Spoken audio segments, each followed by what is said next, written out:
Hey, glad to be here today with Hannibal TV. My name's Fuller Welch. You're going to be hearing about some good old Southern wrestling and some old school stuff today. And if you like Studcast or podcast, join me with my Studcast at tnstud.com. And looking forward to what you're about to see. This is Hannibal from the Hannibal TV. And today we have Southern wrestling legend and legendary promoter. He had 3 of his own professional wrestling companies, and of course he is the star of the very popular Studcast podcast. Ron Fuller, the brother of Robert Fuller, who we interviewed a couple days ago. How are you doing today, I'm doing great, man. You're much taller than your brother. yeah, I'm a little taller, about 6 inches taller. I guess that helped you a lot when you were a college basketball star. Yeah, I played ball in college, and it sure did help me get a scholarship, and kind of made the way early on in athletics, and it kind of put me in the right path. And to start this off, you're from a very known wrestling family, but of course we're based in Canada, so a lot of our fans may have never heard of it, but the name has come up, the Welch name has come up a lot over the years in our various interviews. Do you want to talk about the history of the Welch wrestling family and what it was like growing up in such a family? Sure. My grandfather, let's go back to my grandfather's day. My grandfather started wrestling in 1924 in Columbus, Ohio. Was from the out west, lived in New Mexico, born and raised in New Mexico and in Texas, out in that general area. He has several brothers. There were 4 brothers. All 4 of them end up wrestling. But my grandfather's kind of the start of the Welch dynasty, I guess you'd call it. My grandfather was an amazing guy. He learned to wrestle from the first Dutch Mantel, the original Dutch Mantel, not the Dutch Mantel that everybody knows now. That guy was a phenomenal shooter. And he taught my granddad how to shoot first. That's the way it was back in those days. You learned to shoot, and then you had opportunity to learn to work and get into business after that. My grandfather used to take me on lots of trips, told me lots of stories about Dutch Mantel. Dutch Mantel was a legend in the western United States. And one story I like to tell, my grandfather says that he said Dutch Mantel was a wealthy man. And that was pretty hard to do back in those days. This is early 1900s, about 1920. He started wrestling, shooting with Dutch. He said the first time he worked out with Dutch broke his ribs, put him in a hook scissor, and broke his ribs, and Dutch had that Dutch accent, and he said, I guess I never see you again. And my granddad was, just having a hard time breathing. He said he was all bent over, and he said, no, I'll be back. And a couple months later, he came back. Anyway, Dutch used to I asked my granddad, how did Dutch make himself a millionaire? He had a tremendous amount of money. And he said he had a gimmick he used to do because he was a shooter and he wasn't really a big guy, that he would travel around to small cities in the West. This is back in the early 1900s. And they had the saloons, the old saloon days. And he said he would go into a saloon about 5 o'clock in the afternoon. Nobody knew him. He'd just move from town to town and do the same deal everywhere. And he would have a few drinks, and then he'd be real loud, and, so people are kind of looking at him. And then he would say, "Okay, hey, I'm here. I'm a fast runner, and I'll outrun anybody in your town." And he says, "I'll cover all the bets. Any bet you want, I'll cover your bet." So he wouldn't get big bets first time. Like my granddad said, first time people didn't know him. They said, well, maybe he is fast. He's not real big, so maybe he's fast. So anyway, bets were small. He'd cover the bets. They'd go out in the street, race down the street about 100 yards or whatever, and he'd lose. He'd go back in the bar and he'd be real pissed off. And he'd, "Oh man, I'm an arm wrestler. I'm really strong. I'm an arm wrestler. I'll arm wrestle anybody and I will double the bets." And so, he'd get more money. He'd get bigger bets this time because, you know, he didn't look that strong, you know, so bets would go up. Plus, the people in the bar would start running out of the bar and go find their friends and say, "You come over here. You got a dummy down here at the damn saloon, and he's just throwing money out." So the bar would fill up. By the time he got to the arm wrestling contest, there'd be a bunch of people in the bar, and so then he'd do the arm wrestling contest. Boom, he'd lose big time. You know, and then he'd get really mad, may turn the table over, you know, and he'd just go, "You know what, I'll beat anybody wrestling." You know, well, gosh, then they would. Now he's small, you know, and they know he ain't strong, and they know he can't run, and he says, "And I'll double all the bets. Whatever you bet, I will double it." And he said the bars would empty, the saloon would empty. He would wait 30, 45 minutes. Saloon will fill up. He got all the money in town. Everybody brings their money, throws their money into the deal. They go out in there in the road. He said there was no ring. Obviously, they didn't have rings back in those days. They just go out there in this dirt road in the middle of the town, and he would take the guy down and put something on him, make him give up 20, 30 seconds, sack up all the money, and just travel down the road, get on his horse, and ride another 20 miles, and next day do the deal in another town. He just did that, my granddad said, for years.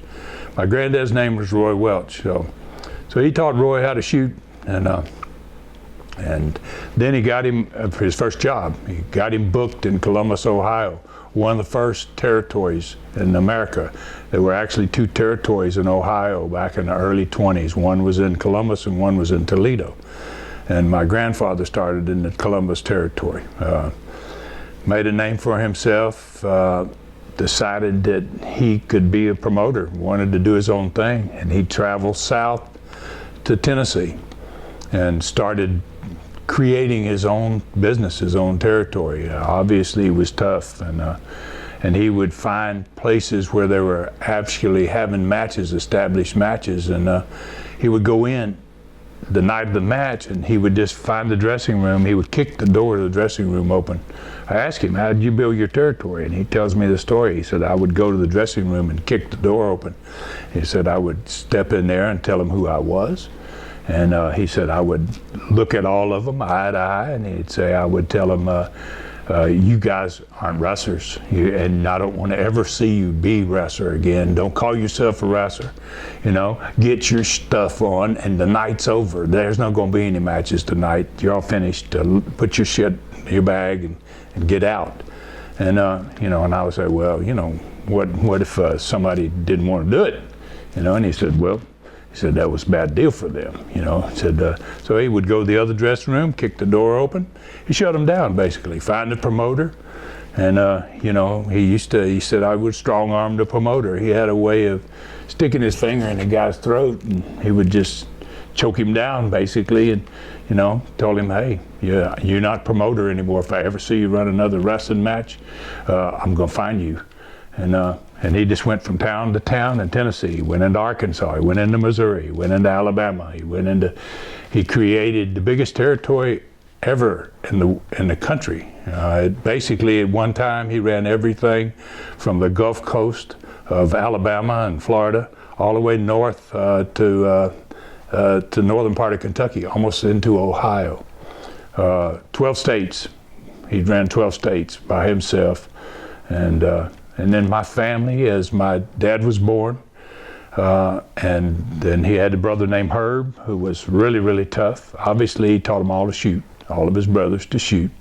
And then Herb became the world junior heavyweight champion, was a world heavyweight champion for 5 years at one time, and had a car wreck, broke his leg, messed him up pretty bad, and he gave the belt up, and he came back and actually won the belt again later on, a couple of years after that. But Herb was a great star, big star. He had a brother named Jack who wrestled some, but he didn't wrestle very long. And then he had a younger brother who was 20 years younger than he was, named Lester. And Lester, big star, you know. So family, more than 20 people in my family have wrestled or refereed or promoted, come from the biggest wrestling family on the planet. Never been a bigger wrestling family than the Welches. Some of the names are different. There's the Fields brothers. There's three brothers called the Fields brothers. Their name were Hatfield, and they married my grandfather's sister, a guy named Virgil Hatfield. He became a referee. He had three sons, pretty good size. They lived in the same area where Roy did. He taught them to shoot. And they went south along the Gulf Coast and created the business down there. My dad wrestled, obviously was a shooter too. And he was a big-time promoter. Just drew some amazing crowds way back. 1958 in Mobile, Alabama, they drew 40,000 people in Ladd Memorial Stadium to watch him wrestle a guy named Mario Galento. Mario was a character, movie actor, did a lot of different things, but long black hair. He looked like he was scary. You know, he just had a persona about him. They drew 40,000 people in 1958. They had a 5-minute match. They hard-weighed each other so badly that Galento had 75 stitches in his face. Cut one eye 6 times from hard weight. Busted him 6 times in one eye. Broke my dad's nose. I remember his eyes swelled up so big that for 2 weeks he couldn't drive a car. And for people that don't know what hard ways are, do you want to just give a brief explanation? Well, that means, everybody nowadays, you know what blades are, and that's how guys used to get blood. Well, before the blade, you hit guys. And if you were good at it, it didn't hurt them that badly. But if you knew where to hit them, where you got your bones up here and above your eyebrows, and there's a spot there where if you hit a guy just right, you can split him. And so you get sewed up every once in a while. But back in those days, it was part of the game. Galento was such a tough son of a gun that my dad used to pay guys $25 for a hard way. 25 for each night. If you got a hard way, you did a hard way, he would give you $25. And he told me that sometimes Galento would collect $150 at the end of the week. He'd hard way every night. Just crazy guys back in those days. But he drew 40,000 people in Mobile, went to Memphis, dead territory, made Memphis one of the best wrestling cities in the world. Dad just exploded it there. They drew 30,000 people in a baseball stadium there in 1961 with Sputnik Monroe against a guy named Billy Wicks. And someone wanted me to ask you about Billy Wicks. A friend of mine, Matthew Granahan, was trained a little bit by Billy Wicks a long time ago, and he wanted if you could say something about Billy. Oh, Billy was a tremendous wrestler and a good-looking guy. Billy went to Memphis came there and worked for Dad. He had a friend, another guy that was pretty darn good too, who was small, named Greg Peterson. They were both from Minnesota, I believe. They were somewhere up there north, and Billy got over fantastic in Memphis. But he worked heel with a guy named Sputnik Monroe, and Sputnik was magic in Memphis. He just really exploded Memphis, and he had a lot to do with desegregating the South. And he basically started in Memphis, where Sputnik was over with the blacks, and he was a white guy over with the blacks, which is really unusual for that to happen. And Billy was a perfect person to work with Sputnik. He was a great-looking baby face. That match in Memphis, I went to see that match, and it was for a Cadillac, and it was in a baseball stadium, Russwood, I believe it's called Russwood Park, and it probably seated 30,000, and all the stadium was full. There was probably 5,000 people on the field, ringside, and then another 2,000 standing behind the ringside, and they had a Cadillac. They had a tournament that went on 3 months, and then it came down to the finals, Sputnik Monroe against Billy Wicks, and so Wicks going to win the Cadillac. They brought the Cadillac in center field. They could open the gate, and there's the major city that went through Memphis just outside the gate. It was one of the first 4-lane highways that was right behind the center field fence. They opened up that fence and they drove this Cadillac in and parked it out in center field. And I remember as a kid watching this match, and Billy Wicks got his eye. Monroe busted both of his eyes, and he was just a bloody mess. And when he won the car, he actually won the car, so he gets out of the ring and he goes to the car. And I never seen anything like it. Those thousands of fans on the field followed him, but then they just came over the fences, and they looked like 10,000 people went out there to where the Cadillac was. And I guess he was going to get in the car and drive it out the gate. They opened up the gate and he was going to drive it out the gate, but so many people followed him. So many people were so involved in that match that they just covered the car up. And he got in, he's all bloody, and he's brand new Cadillac. He's just bleeding all over it, and he can't drive it because he can't move it, right? There's too many people there.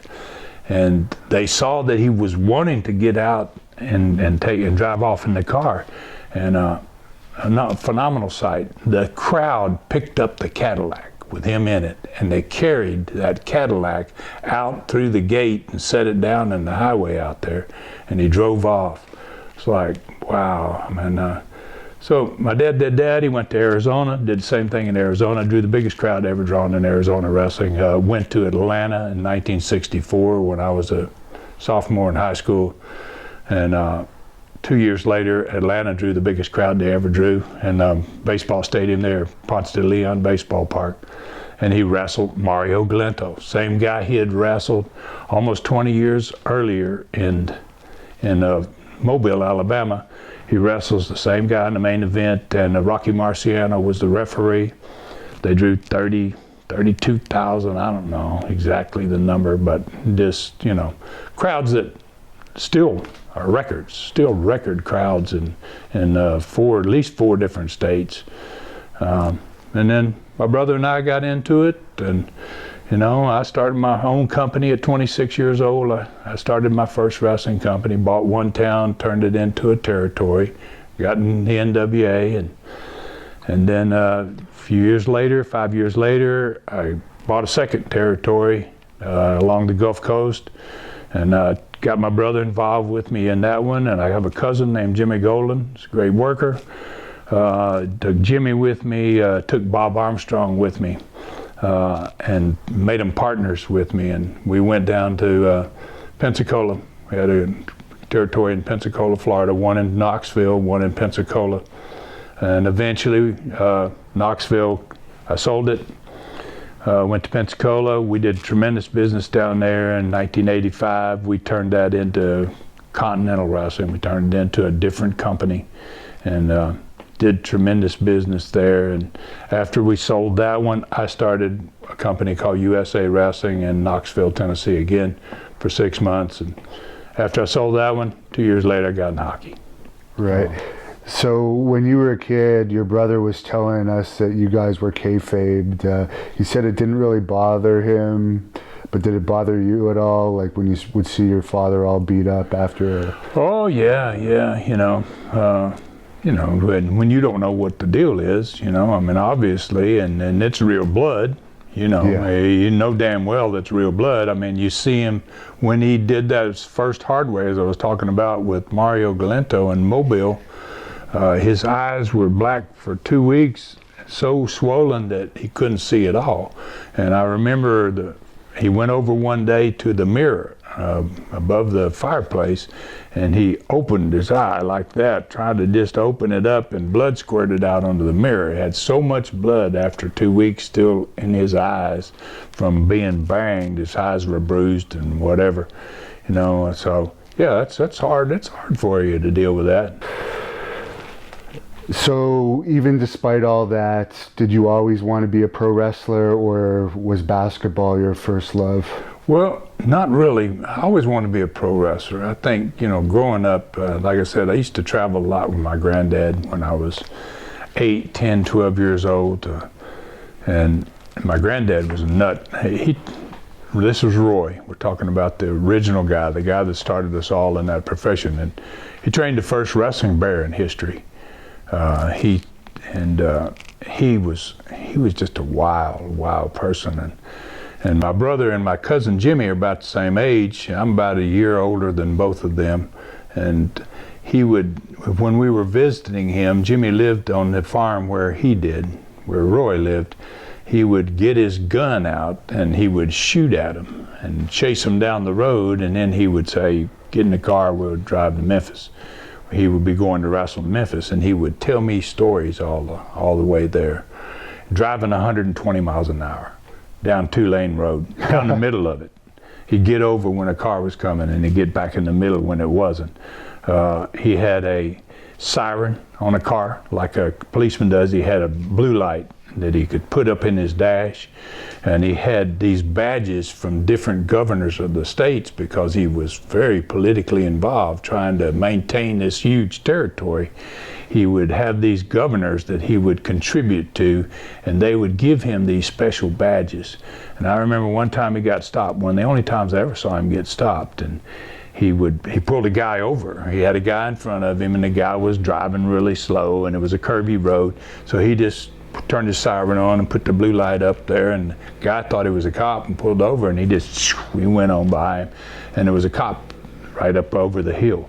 The cop stopped him, and he says, and my granddad wouldn't even roll the window down for him. The cop knocked him bang on the window, you know, and he just reached in there and he started shuffling through his center console, and he found the state he was in, and he held the badge up there.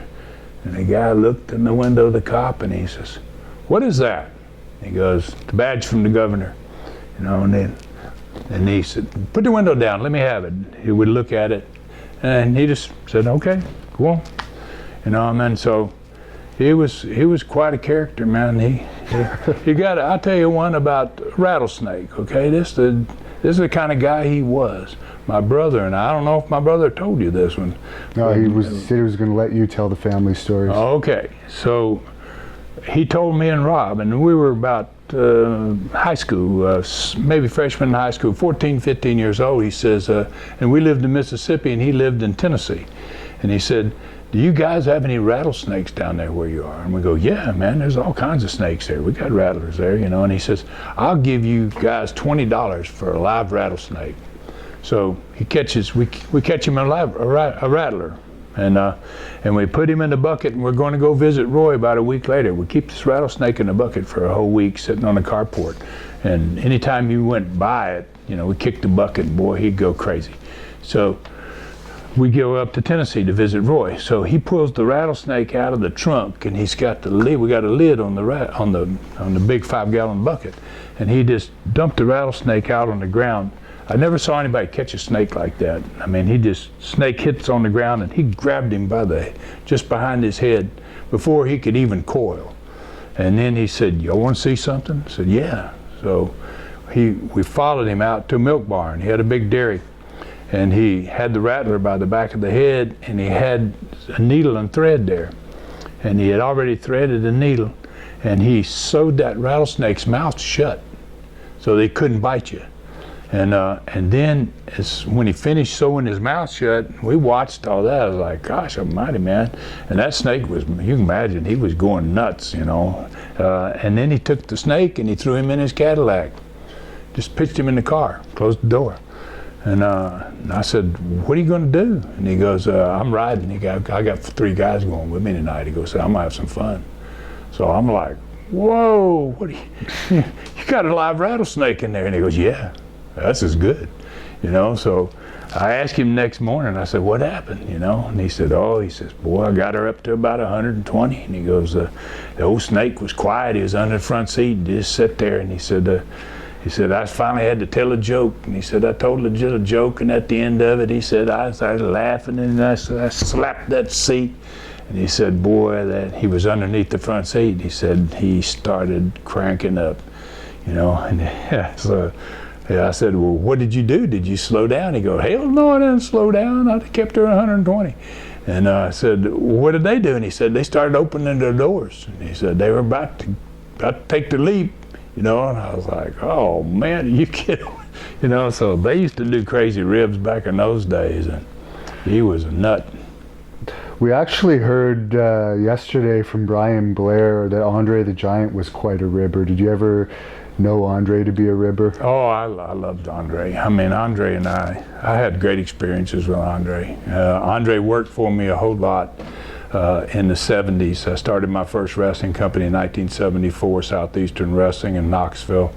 Andre would come in, I'd bring him in. He loved to work my territory because my towns were all close, guys were all great workers, and they all were good. It was good attitude. It was just a fun place to come. And Andre would say, Ron, can you book me here 10 times a year, And I go, well, Andre, I don't think Vince is going to let me have you 10 times a year. Well, I want to come, Ron. I want to come to your territory. So Andre would come in, and the drinking stories. Everybody's got their drinking stories about Andre. And the first time he came in, we went in. I used to put him in a hotel that had a bar built into the hotel.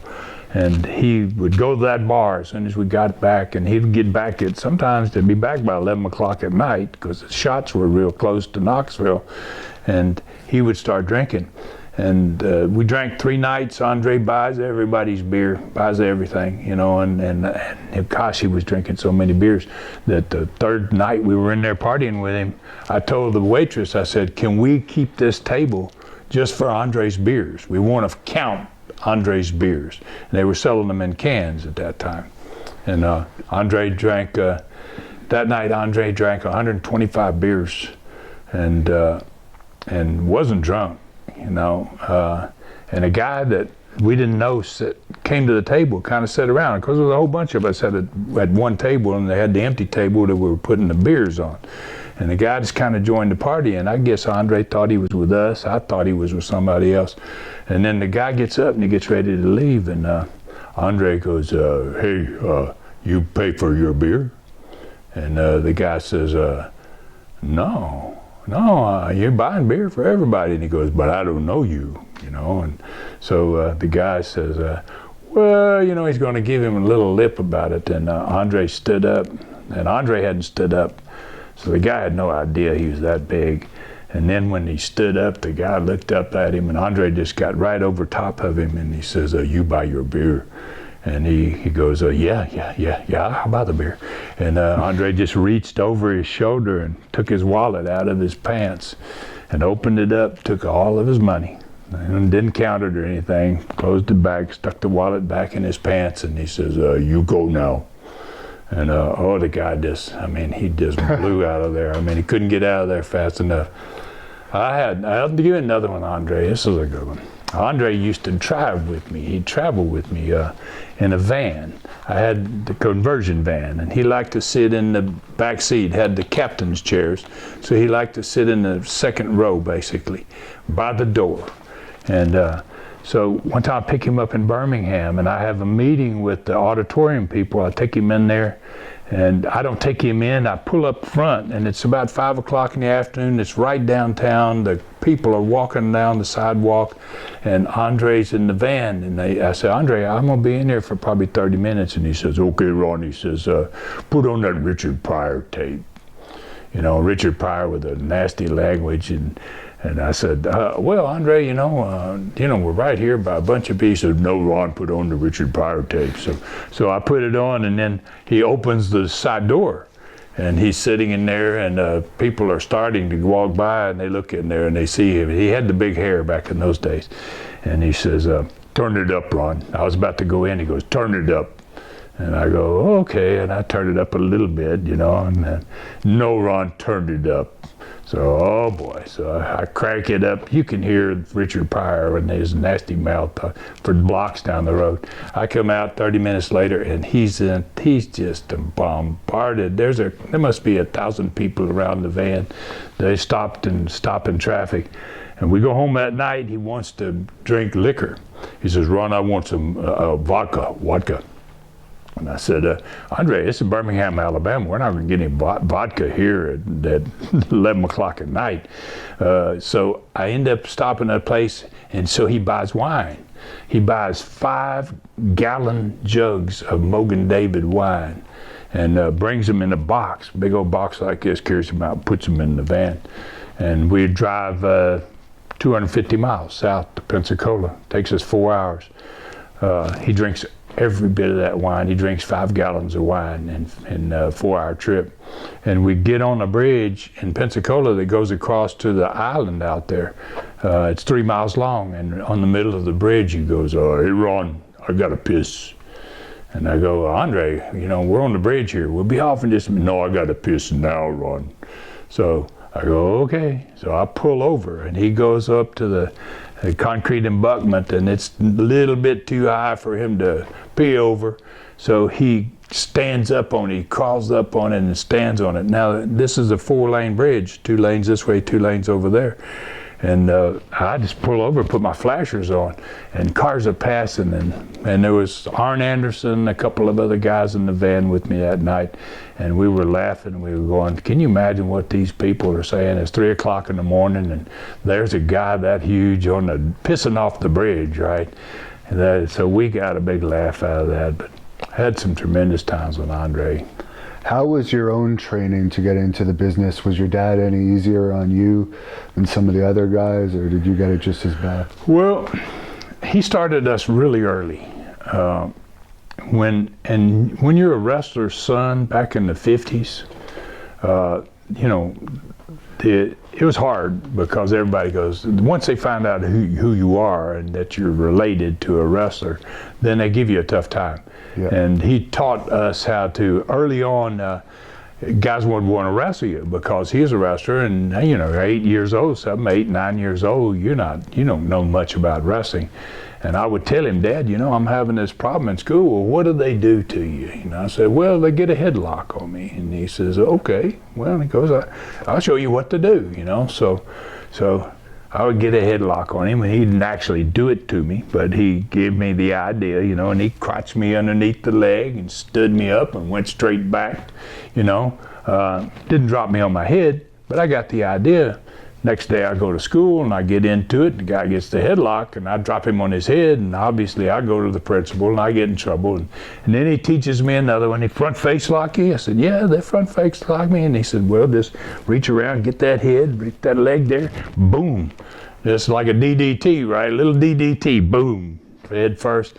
So he started showing us stuff at probably 8, 9 years old. By the time I was 14, 15 years old, I was a pretty decent shooter. Guys would come and want to wrestle a wrestler, and we had a big farm and a couple ranches and stuff like that. And whenever anybody came, from about 14, 15 years old, he would say, "If you can beat this skinny kid here, I'll wrestle you." And so I always got to shoot, and I learned, that's how I learned basically. He would say, "Hey, if you can beat this kid, then I'll wrestle you." And nobody ever got to him, 'cause I was pretty darn good. So, but he didn't hurt us. But his theory was, like a lot of old shooters, is if it doesn't hurt, you won't remember it.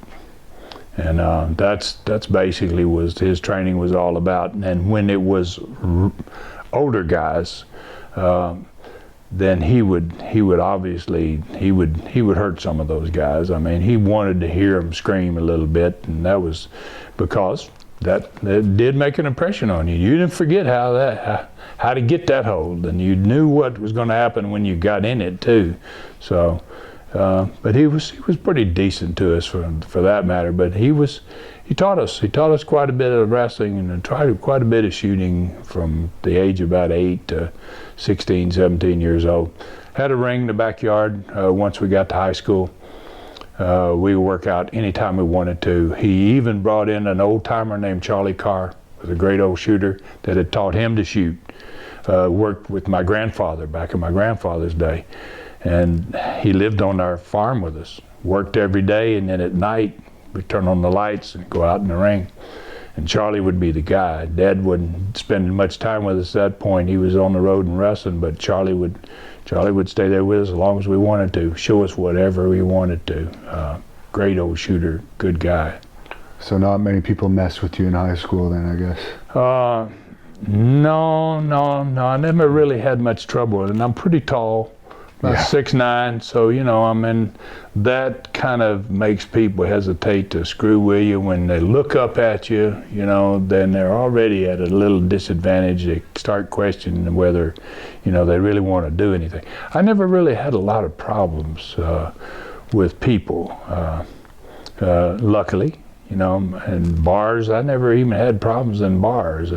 People just they must have had some kind of feeling that, some kind of respect, or just maybe a little scared. Were you mostly a baby face in your career?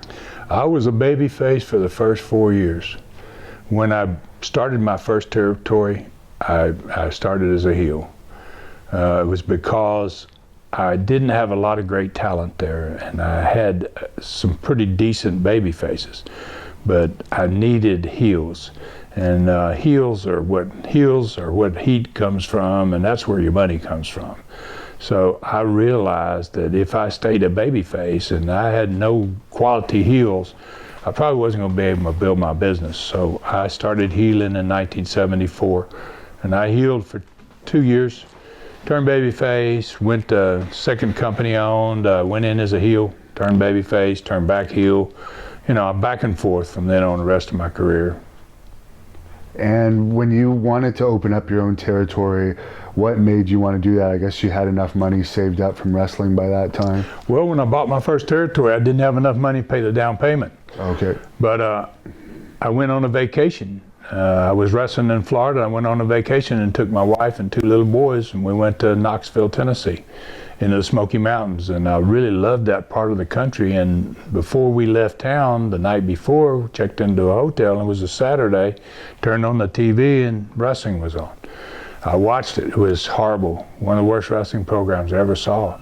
And it kind of just lit me up. I thought, who owns this? I mean, they running a horrible television here. I mean, they're probably not drawing, and it was a beautiful place to live. So I just kind of made up my mind, let me find out who owns this. And I ended up buying that territory, and I borrowed the money that I needed for my down payment from a friend of mine. And I took him with me from Florida to Tennessee, made a referee out of him, let him haul the ring, let him do a whole lot of stuff for me. We're still friends to this day. And what were some of your greatest opponents prior to becoming an owner? Oh, geez. Johnny Valentine. I worked a lot in St. Louis, 73, 74. 72. Started in St. Louis in 72. Sam Muchnick took a liking to me and booked me practically every show for 2 years. And God, when you work St. Louis, you work the very best in the country. St. Louis was a unique city because Sam Muchnick's the president of the National Wrestling Alliance. He had the connections with everybody, all the wrestlers across the country. And when you went to work in St. Louis, every night was a different. It wasn't like working a territory where the same guys are there basically every night. Every St. Louis show was different. You'd go in there, you never worked with the same guy twice. He didn't like to work return matches. Sam, he didn't like blood. There was a lot of things that Sam didn't do that other guys did, but his city sold out every night because I worked with Bobo Brazil there, I worked with Sheik there, I worked with Dick the Bruiser there, I worked with Johnny Valentine there, I worked with Terry Funk there, it was like a who's who. You never know. When I was going in, I never knew who the hell I was going to be working with that night. But, like I said, Sam he was really high on me, They would probably maybe thinking about grooming me for a world champion, because I was 6'9" and weighed about 245, 250 at that time. And later on I would get to about 270, 275. But it was a real experience there. But God, man, I worked with, and I worked in Florida with, there was tremendous talent there. Florida was a fabulous territory, especially after 1972, 73, when they turned dusty, babyface. Florida exploded. I was there during that. I was there from 70 to 74. And God, some of the greatest talent in the world. I worked with Nick Bockwinkel there and Ray Stevens there, and Oh man, I had the opportunity. Lou Thesz, I worked with all of them. I worked with Gene Kaninsky and Pat O'Connor and Lou Thesz, and you know, just about all the world champions. Dory Jr., Terry, Harley, Flair. You know, I had the opportunity to work with some of the best. What was the money like in Florida in those days? 74, it was absolutely phenomenal. Once Dusty turned. Prior to that, when I went in there in 70, money wasn't really good. The talent kept improving, 71, 72, 73. And then I was leaving on weekends. I was working St. Louis on Friday, Saturdays, and Sundays, and I would come into Florida on Monday and stay there for 4 days a week. You know, it was good, but when they turned Dusty, it was outrageous. I was making $2,000 a week in 74, working working next to the top. Usually. What would that be in today's money? Oh gosh, 10,000, probably. Yeah. You know, it'd be a heck of a lot more than it was in 1974. It was phenomenal money. I mean, it was just a great place to be. And I left there to go start my own company. And I really questioned whether I should have left. You know, I could have stayed. I'd been there for 4 years. That's a long time to stay in any territory for 4 years. Yeah. But I was over good. And I'd just been a baby face the whole time I was there. And it was a good experience for me, but I just wanted to do my own thing.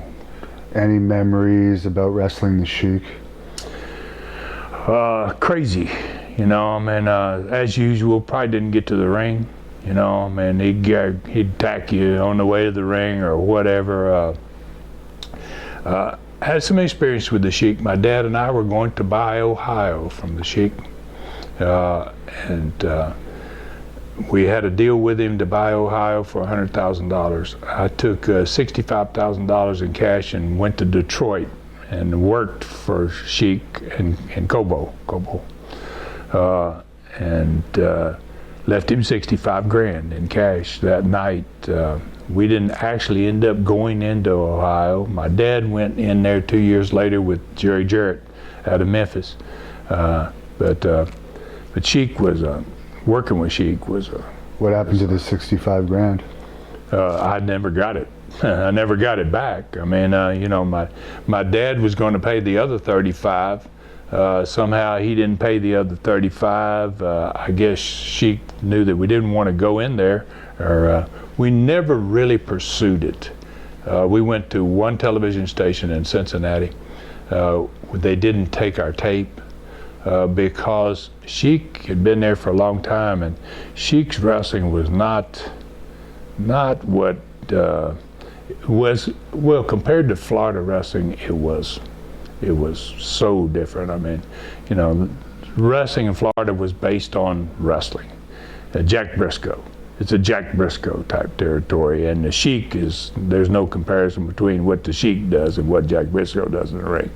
And you could not talk television people into taking a tape that had a lot of blood on it like Sheik was doing.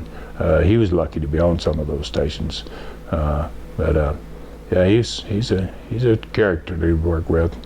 And you mentioned you wrestled Lou Thesz. He was known for sometimes taking liberties with opponents, but I guess with your family background and your training, you may not. He knew us. Yeah. He knew us. And he had a lot of respect for my granddad. In 1948, when they formed the National Wrestling Alliance, my granddad was one of the original people in the alliance, Roy. And obviously they made Thesz champion, and you know, he had a great deal of respect for Thesz, and he knew my dad and had worked many times for my dad. I worked with Thesz, my cousin Jimmy worked with Thesz, my brother Robert worked with Thesz. I mean, Thesz was just, he'd been around forever. I mean, and a damn tough guy, obviously. Yeah. You didn't mess with him. No, definitely not. And of course you mentioned Florida exploding with Dusty Rhodes. Do you have any stories about Dusty Rhodes? Oh, Dusty's a character. Dusty's a wild son of a gun. The Bahamas, we used to work in the Bahamas. when I first went into Florida in '70. And it was absolutely the worst place to work in the world. Dangerous, extremely dangerous. Fans would throw rocks. They would throw rocks inside the arena, and they would throw rocks from outside the arena. You wrestled outside. It had about a 10-foot wall around the whole arena. And they would throw rocks over during the night, big old rocks, coral, heavy rocks. I remember one match in which Dusty's working against a guy had the mask on. I can't remember his name right now, but he was over pretty good. He was a main eventer there, and they went to announce him and get the match started for the main event. And somebody threw a rock over and he hit the babyface in the head and knocked him out. He went down face first in the ring, and Stu Schwartz was the referee, and I'm standing back. I'm a young guy. I'm like, what the hell are they going to do, right? He's down face first. The bell hadn't even rung. And so Stu looks at Dusty and he says, cover him, you know. And no heel had ever won a match there. They would have killed you if you'd ever won there and you were a heel. Dusty knew it. Dusty's a heel at this point. And Dusty screamed so loud you could hear him from way back where I was, and he was screaming, "Are you out of your mind, man? Hell no, I ain't covering him." You know, so they counted him out, and Dusty left. So Dusty, we hated to go to the Bahamas. Guys hated to go there. So Dusty and Dick Murdoch were tag team partners, and they talked to me one night, and I was in the match with them. As me and Danny Miller. The same referee, Stu Schwartz, and Dusty and Dick Murdoch, and they said, "We're going to kill the town tonight." And I said, well, "What do you mean you're going to kill the town?" They go, "Well, we're going to kill the town tonight. We don't want to come back here anymore." We just so I'm in there, and Bill Miller gets some heat, and he gives me a hot tag, and I go in, and Murdoch is in the ring, and Murdoch. He backs off from me instead of letting me make the comeback, he backs off into the corner, and then he takes one leg and he picks it up and he throws it over like he's getting on a motorcycle, an imaginary motorcycle, and he boom, boom, and he cranks her up, and then he gets his arms shaking, and then he starts running around me in the ring like he's riding a motorcycle, an imaginary motorcycle. Yeah. And the crowd goes, boom, like down, like, what the hell is he doing? And that's what I'm doing. I'm just standing there. I don't know what to do. I look at Stu. I said, what do I do? And he hell, I don't know. So he goes around 4 or 5 times, and then he goes, and then he falls straight back, takes a bump in the middle of the ring. And he's laying there, and Dusty's over in the corner, and I'm looking at Stu, and I look at Dusty, and Dusty says, "Cover him, stupid!" He goes, "He's out of gas." So I cover him. That's the finish, you know. I think that was the last time we went to the Bahamas. I guess you guys just went there because NWA sent you there. Well, you know, it's part of that territory because it's really close to Florida, obviously. My Uncle Lester, Dad's Uncle Lester, he ran the Bahamas. That was his territory, his little towns over there. He ran in Freeport and in Nassau. Nassau is the place I was talking about, had the outside stadium. But and then they used to run in San Juan, Puerto Rico back in those days. So you would make these trips to San Juan, another dangerous place to work. But not as dangerous as the Bahamas, but still a very, very dangerous place to work. And we're doing big business in Puerto Rico, but they weren't doing hardly any business in the Bahamas. It just wasn't a good place to work, and that kind of shut it down after that. What led to Carlos Colon taking over Puerto Rico? I think he came in after Lester and them left. After Florida pulled out of there, I believe that left an opening for somebody, and I think Carlos went in there at that point. They had TV there. They were taking the Florida show, and they were putting those Spanish commentators on there, and they were doing it in Spanish and sending it down there to Puerto Rico. And that was a strange ass place to work. I have seen some nasty stuff there. Riots. I saw 3,000 people chase Dale Lewis all around the center field. He was trying to get into the dugout, and they jumped off the dugout, 3 or 4 people, and then 100 people and then 1,000 people, and he took off running out towards left field, and they followed him, and then he turned and went to center field, and they followed him, and I'm in the dressing room, I'm in the dugout, and we see what's happening. We're baby faces, and we see, man, they're going to get him. So we had to go get him. We had to go after him. We had to go help him. And so did the Heels too. But he goes to the right field, and then once he got, by then they had kind of got him cornered, and so he had to come back through the whole crowd. And boy, that was a nasty deal. I'm probably maybe 200 bodies laying.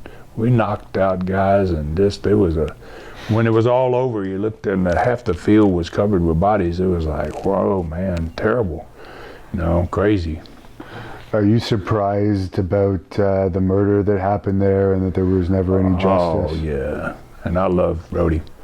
I mean, Frank was a tremendous guy. Frank and Hansen, personal friends.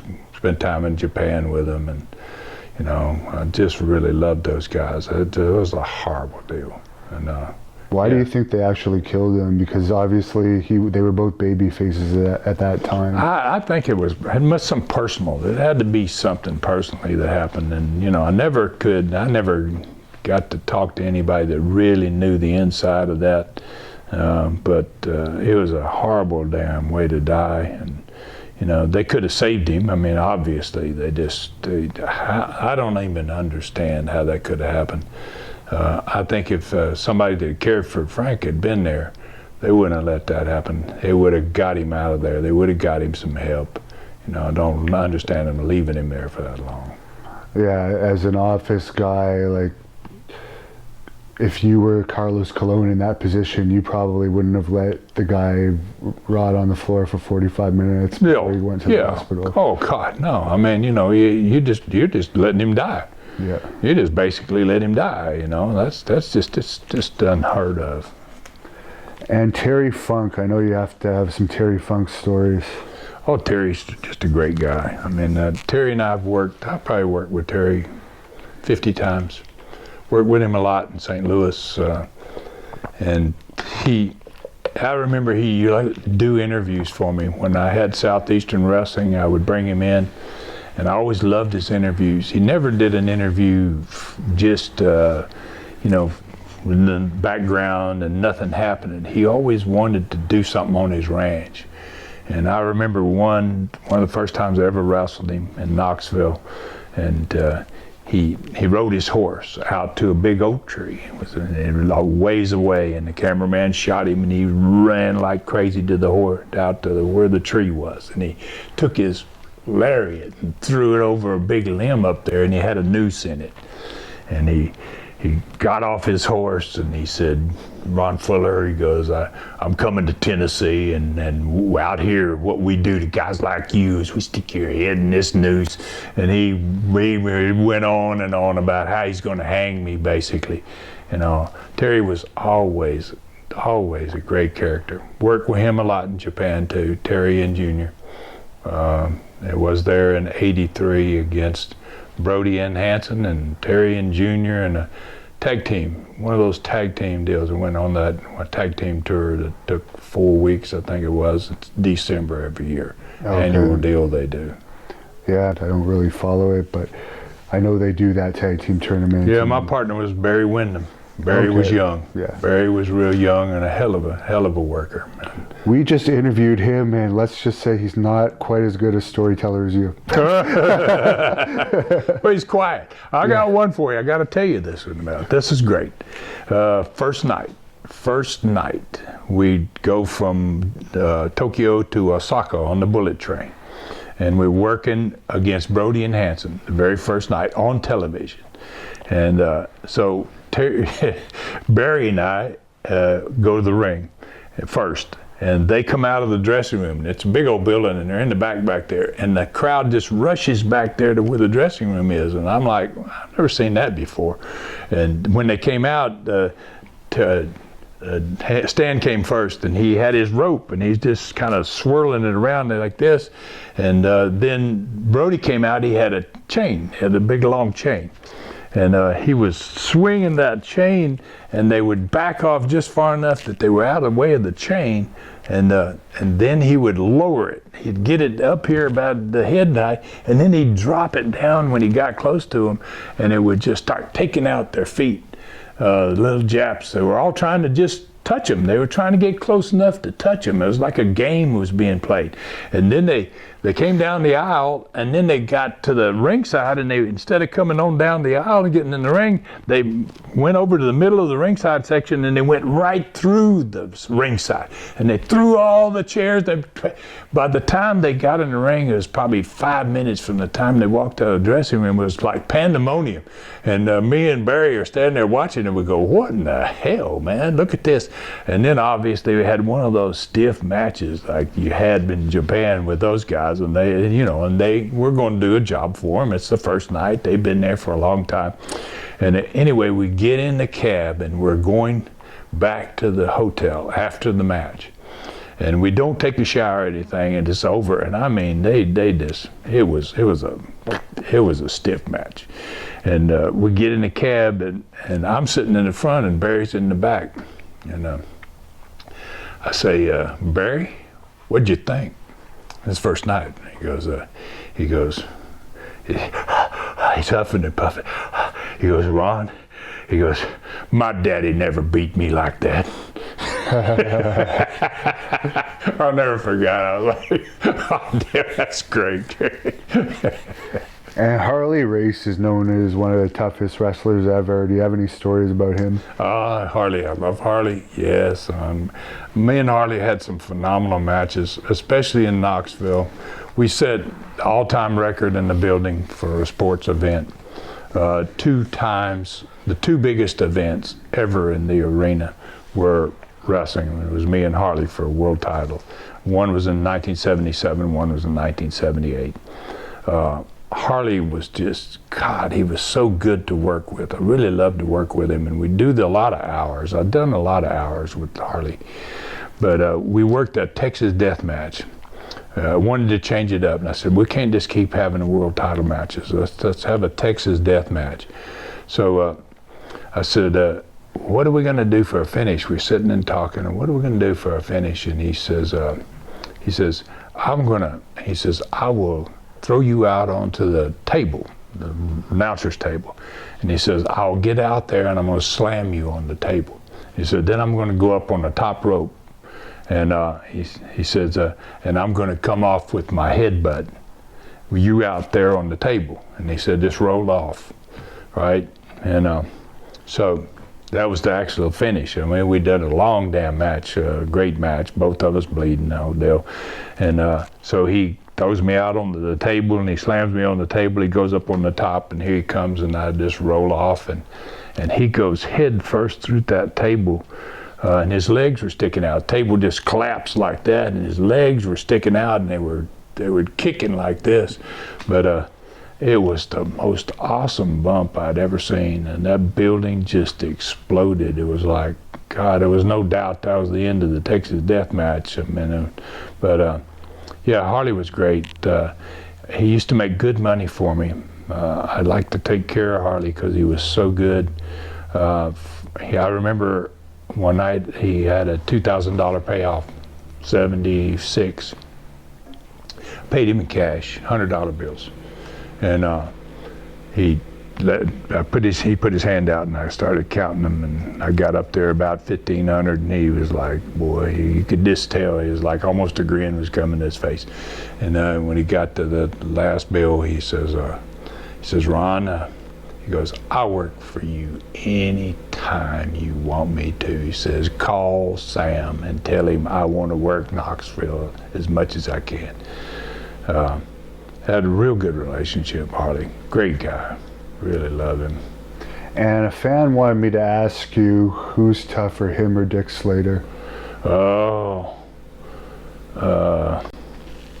Whoa. That'd be a good one, I'll tell you. Slater got the best right hand I've ever seen. Slater's got the best punch I've ever seen. I've watched him knock out 2 guys. And and Slater had an MO about the way the modus of operandi, what he liked to do. He would knock them out, and he would drag them in and stuff their head in the toilet.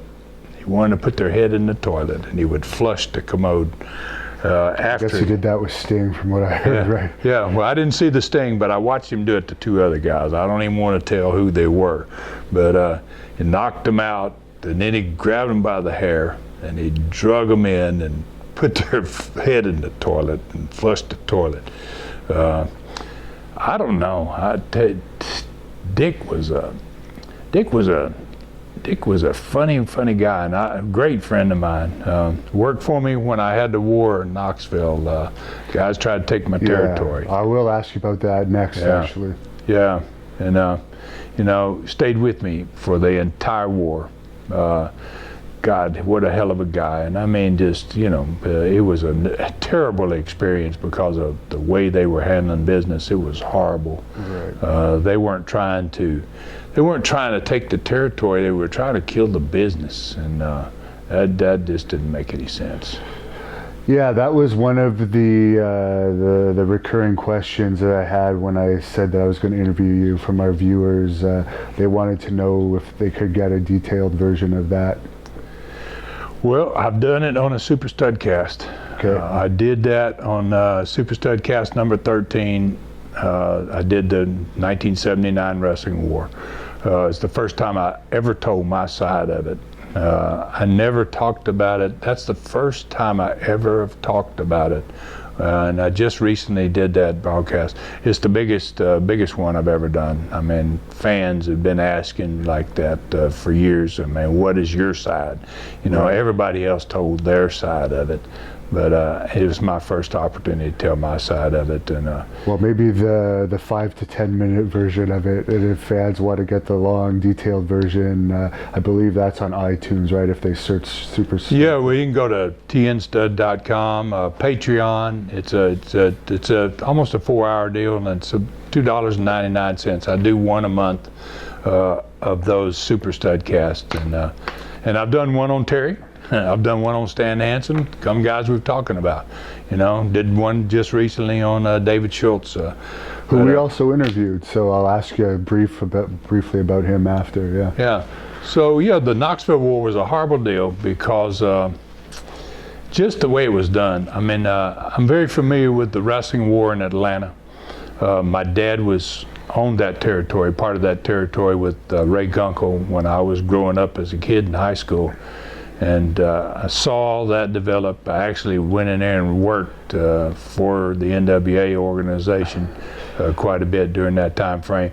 But what happened is that was a very classy, let's call it a classy war, in which neither one of those two promotions tried to kill the business. They were trying to compete with each other, but they were doing it in a way that made sense. And with that one, that was when Gunkel died and his wife took over, Ann, who supposedly may have been having an affair with Ted Turner. Ted Turner ends up on the same station. He ends up in the next hour after the NWA hour. She ultimately lost. Bill Watts was brought in as the Bill Watts brought in there. They brought me in because Bill didn't want to drop the title when he was coming to Florida. He was going to go to Florida to book. That's when Dusty's going to get turned in that same time frame. And Bill didn't want to do a job for wrestling too. And I guess they asked him, "Who will you put over?" And I'd never met him. And he said, "I'll put Ron Fuller over, the guy in Florida." And I came up, worked with Bill, first time I'd ever worked with him, first time I'd ever met him. And geez, he was like, "God, man, what a hell of a worker you are." He said, "I'm coming to Florida." He goes, I'm gonna use you, man, big time. I was like, hell yeah, of course, please do. But Watts and I are real good friends. Did one with Watts. Did one of those Super Studcasts with Watts. Okay. And then, got a lot of friends. And, when I do those, I've done them with Tommy Rich. I've done them with all kinds of different guys. Bob Armstrong, my brother. Rob and I have a great time because we fight over who's the real Tennessee stud. There's always that argument there. So that's always fun to play with that too. So yeah, we got off track a bit there, but the short version of the wrestling war you dealt with, that was very messy, I guess. Yeah, it was really horrible what they were doing. Now, I don't know if you've seen this very recently. They must have done this in '79, but somehow it's not been seen for 30 years. And I just saw it about 10 days ago myself. It's on the internet now. It's a segment with all 5 of those guys, with Bob Roop, Ronnie Garvin, Bob Orton Jr., Boris Malenko, and Ron Wright, the 5 guys that were part of my crew that wanted to try to take the territory. And after they couldn't take the territory, they did an interview in which they just basically said, here's the business. It's all bullshit. You know, I mean, I've never seen anything as bad as this thing. I watched it the other day. Everybody that's seen it, they want me to, my impression, what do you think? You know, well, I wasn't really surprised. I was surprised that they didn't really show it back in '79. I don't know how it got buried for all these years, but that's a pretty amazing piece of film there. And then they talk about, after they do the first one, on the fact that every match I've ever had, they knew who the winner was going to be, and there was all, you know, it's never had a real wrestling match in the history of wrestling. That's basically what they're saying. And they each one came out and said, I never had a real match. I never had a real match. And they all did the same thing. And then Roop comes on at the end and says, this isn't the end. He said, this is just the beginning. We're going to talk about the homosexuals in wrestling. We're going to talk about the blood, how you get the blood. We're going to talk about, I mean, it was like, God. What was that aired on? Huh? Where did that air at the time? It's right now. It's out there on. It's on YouTube. I'm sure it's on YouTube by now. But did it get out initially? Was it ever released? No, okay, it wasn't released. No, it wasn't ever released. Yeah. Too bad I'd never seen it. 2020 didn't have that for their. Well, good for wrestling, but yeah. Yeah, and you got all 5 of those guys, one at a time, come on the camera and say the same thing. And you know, I was like, I couldn't believe it. I just was like amazed at how in the hell, man. And I couldn't figure out. They did everything in that wrestling war that was horrible. It's just ridiculous what they did. But I was really surprised when I saw this that they didn't do that when they had their last television show. When they were closing down, I'm surprised they didn't put that on there and just go ahead and kill it. Just kill it. What they basically did in that wrestling war is Knoxville was dead for 5 years. It took me 5 years to build it, and we started in a little dinky building with probably 1,000 people, and we end up wrestling in a coliseum with 9,000 or 10,000, and filling it up every week. Wrestling was tremendously hot there, and they murdered it so badly. When I sold it to Jim Barnett, he could never draw money in there. He sold it to Ric Flair. He sold it to Crockett. Crockett sold it to Ric Flair and Blackjack Mulligan. No one could go in there and draw money again. We went to Pensacola. I sold it. I went to Pensacola in 1979. In 1985, I had Southeastern down there in Pensacola, was doing big business, and I changed the name to Continental, and we went back to Knoxville. First night we went back, I took everybody that had been stars in the 70s there. My brother, Jimmy, Rob, Barb Armstrong, Stomper, just a fabulous card, and sold out the Coliseum again. First night, we went in there for years, and just it's like we never left. So for the war itself, you mentioned you had to get Dick Slater, who has a reputation of probably being one of the top 5 toughest wrestlers that people talk about. Why did you need to surround yourself with some of the toughest guys? Was there outside of the ring stuff going on during? Oh yeah, there were all kinds of things going on. I mean, it happened to be that Dick was there. He was there before it started. Okay. He was there, probably came in about 3 months before all this started. And then, and when that happens, guys don't want to stay, you know, because you're not going to draw money in a war. You know, it's just not going to happen. But it did happen in Atlanta. In Atlanta's situation, because they both had those television programs back to back, they wrestled in the same building, one on a Friday, one on a Saturday. They were able to maintain big business. That's most unusual in a wrestling war. In the case of Knoxville, it was not the same classy type of opposition. It was, one group wants to just destroy it. If I can't own it, I want to destroy it. It was kind of like their thought process. I see. What was the worst situation you encountered during that war? I never had any physical altercations. I always kept a low profile as a wrestling promoter. I did not want people to know that I ran the company. I didn't think that was important. And I didn't think it'd benefit me for them to know that I was the guy that owned these companies.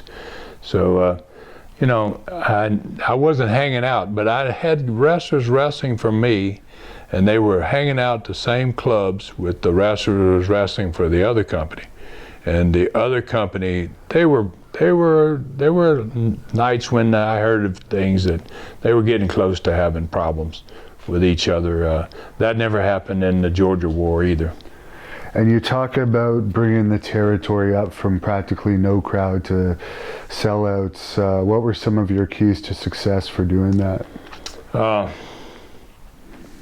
Talent, number one. I was really lucky. I was in a territory that was, I'd worked other territories, as other wrestlers do, obviously. It was the nicest, the shortest trips, the best money for a small territory of any territory there ever was.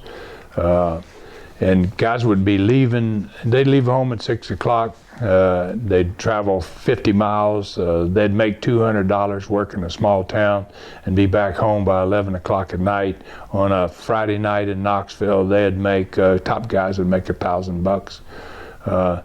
They were making big money, and so guys wanted to get in there. Travel was killing guys on the road. Just these long ass trips, Carolinas, Florida, territory, Georgia, the Savannah runs and all that stuff in Georgia, Tennessee, geez, horrible trips. Territories were big and then spread out. Knoxville was small and tiny, and guys were making the same kind of money as the guys making these long trips. So I was getting some really great talent. My brother booked for me, did a tremendous job. It just once we kind of got it started, it just went crazy.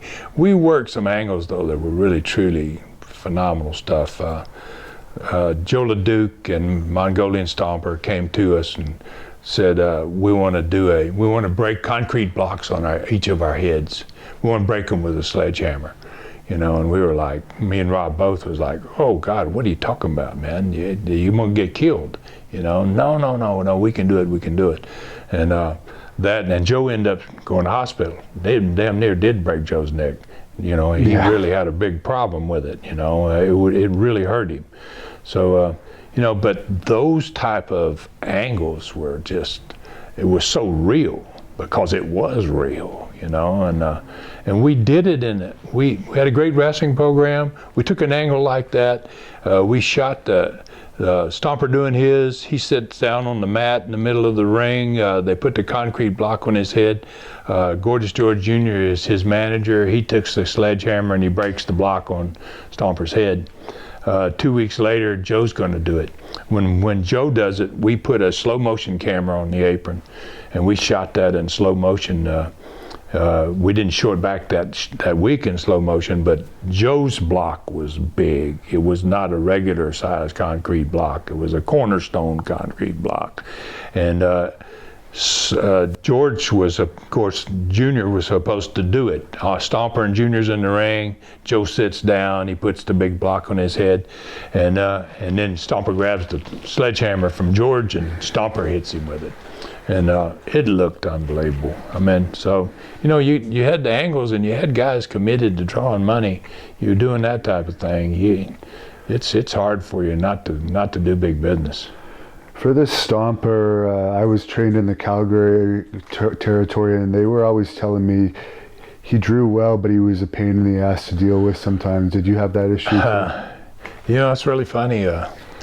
Yeah, I mean, he had that reputation, but I never had any problems with Archie. And I loved Archie, I guess because we had a great personal relationship.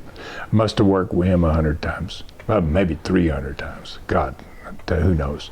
But Archie had a really bad reputation about, you know, not being happy with his money, not being happy with this, not being happy with that. But what we did with Archie was totally different. We had an opportunity to get a guy, tremendous talent. God, a great looking body. I mean, just he had it all. And when we brought him in the first night, we had a 2-ring battle royal. And I remember the finish on the 2-ring battle royal is you got 2 guys left in ring 1, and they wrestled the 2 guys left in ring 2, and it was Archie paired with Rob, with my brother, against 2 baby faces. And Archie just, you know, bell didn't ring or anything. They get them separated, to get them in the ring. They're starting to announce who's going to be, and Archie just goes crazy. He beat the hell out of both the baby faces, throws them in, kicks them in the gut, stomps them in the face, and then Rob's his partner. And he grabs Rob and throws him in the ropes and kicks him in the gut and stomps him in the head. And then he counts them, he covers them all, they counted them out, and he gets a check, the check for $10,000. And he took the check and he put it in his mouth and ate it. When they gave him the check, he just ate it. And then he got out and started toward the crowd. And I'd never seen anybody get over in one night. I mean, he got over in one night, and he was a phenomenal talent. It's really a great talent. And working with the Freebirds, any thoughts on them? I like those guys. Those guys were great workers. They worked for me in Southeastern way back when we started in 80, 81. And they worked a lot with Rob in Atlanta with Barnett after they left there. Terry Gordy worked for me a heck of a lot. When they split up, Terry worked a lot for us.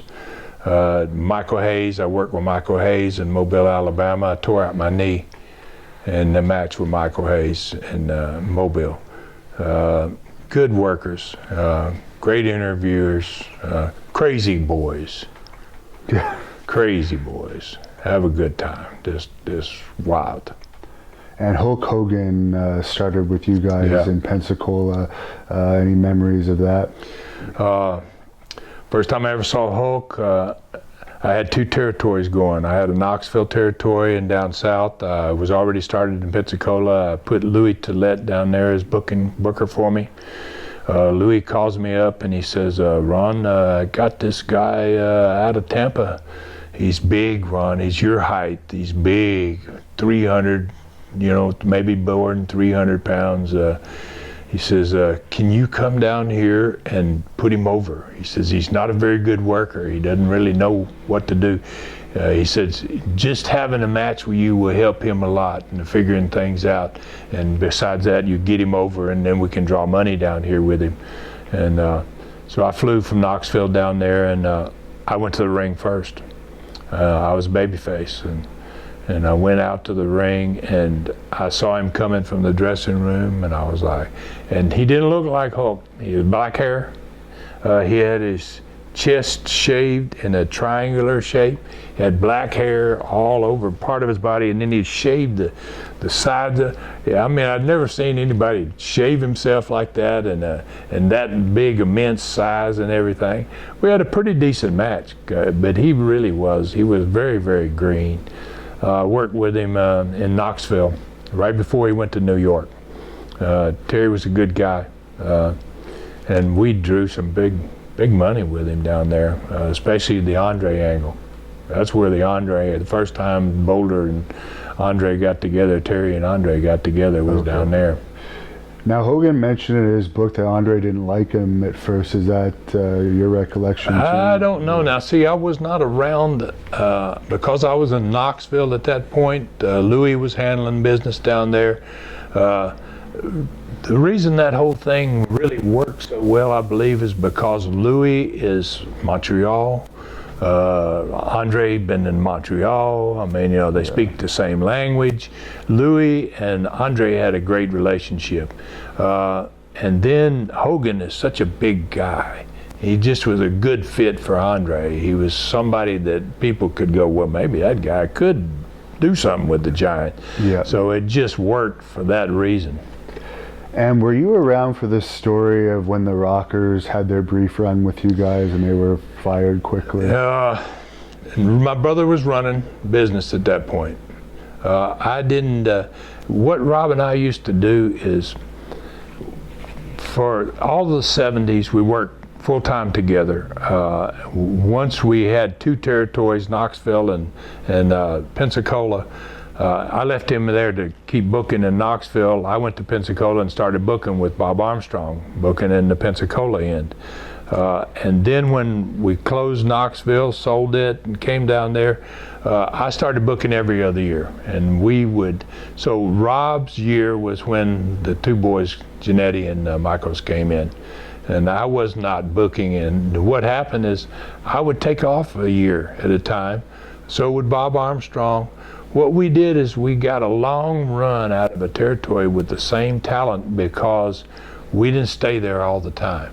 We worked a year, we'd go out for a year. We'd come back the next year, and that was tremendous for business because you're over like crazy, you leave, but you bring in a whole new crew. You change your booker, you change your whole crew, and then a year later, all these big guys that were stars arrive back again.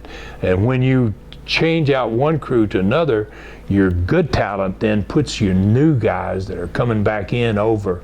It makes it great for territories because people they're just, now you sometimes in the transition, there'd be a month of transition there in which you had phenomenal crew. You had double crews there. And you had these guys going out that still had heat. They were putting over these big time baby faces that are just coming back, and it just exploded business. It was good for business. And Kevin Sullivan, I've interviewed a couple of times now. I know you knew him pretty well. Anything about him? Oh, Kevin's a nut.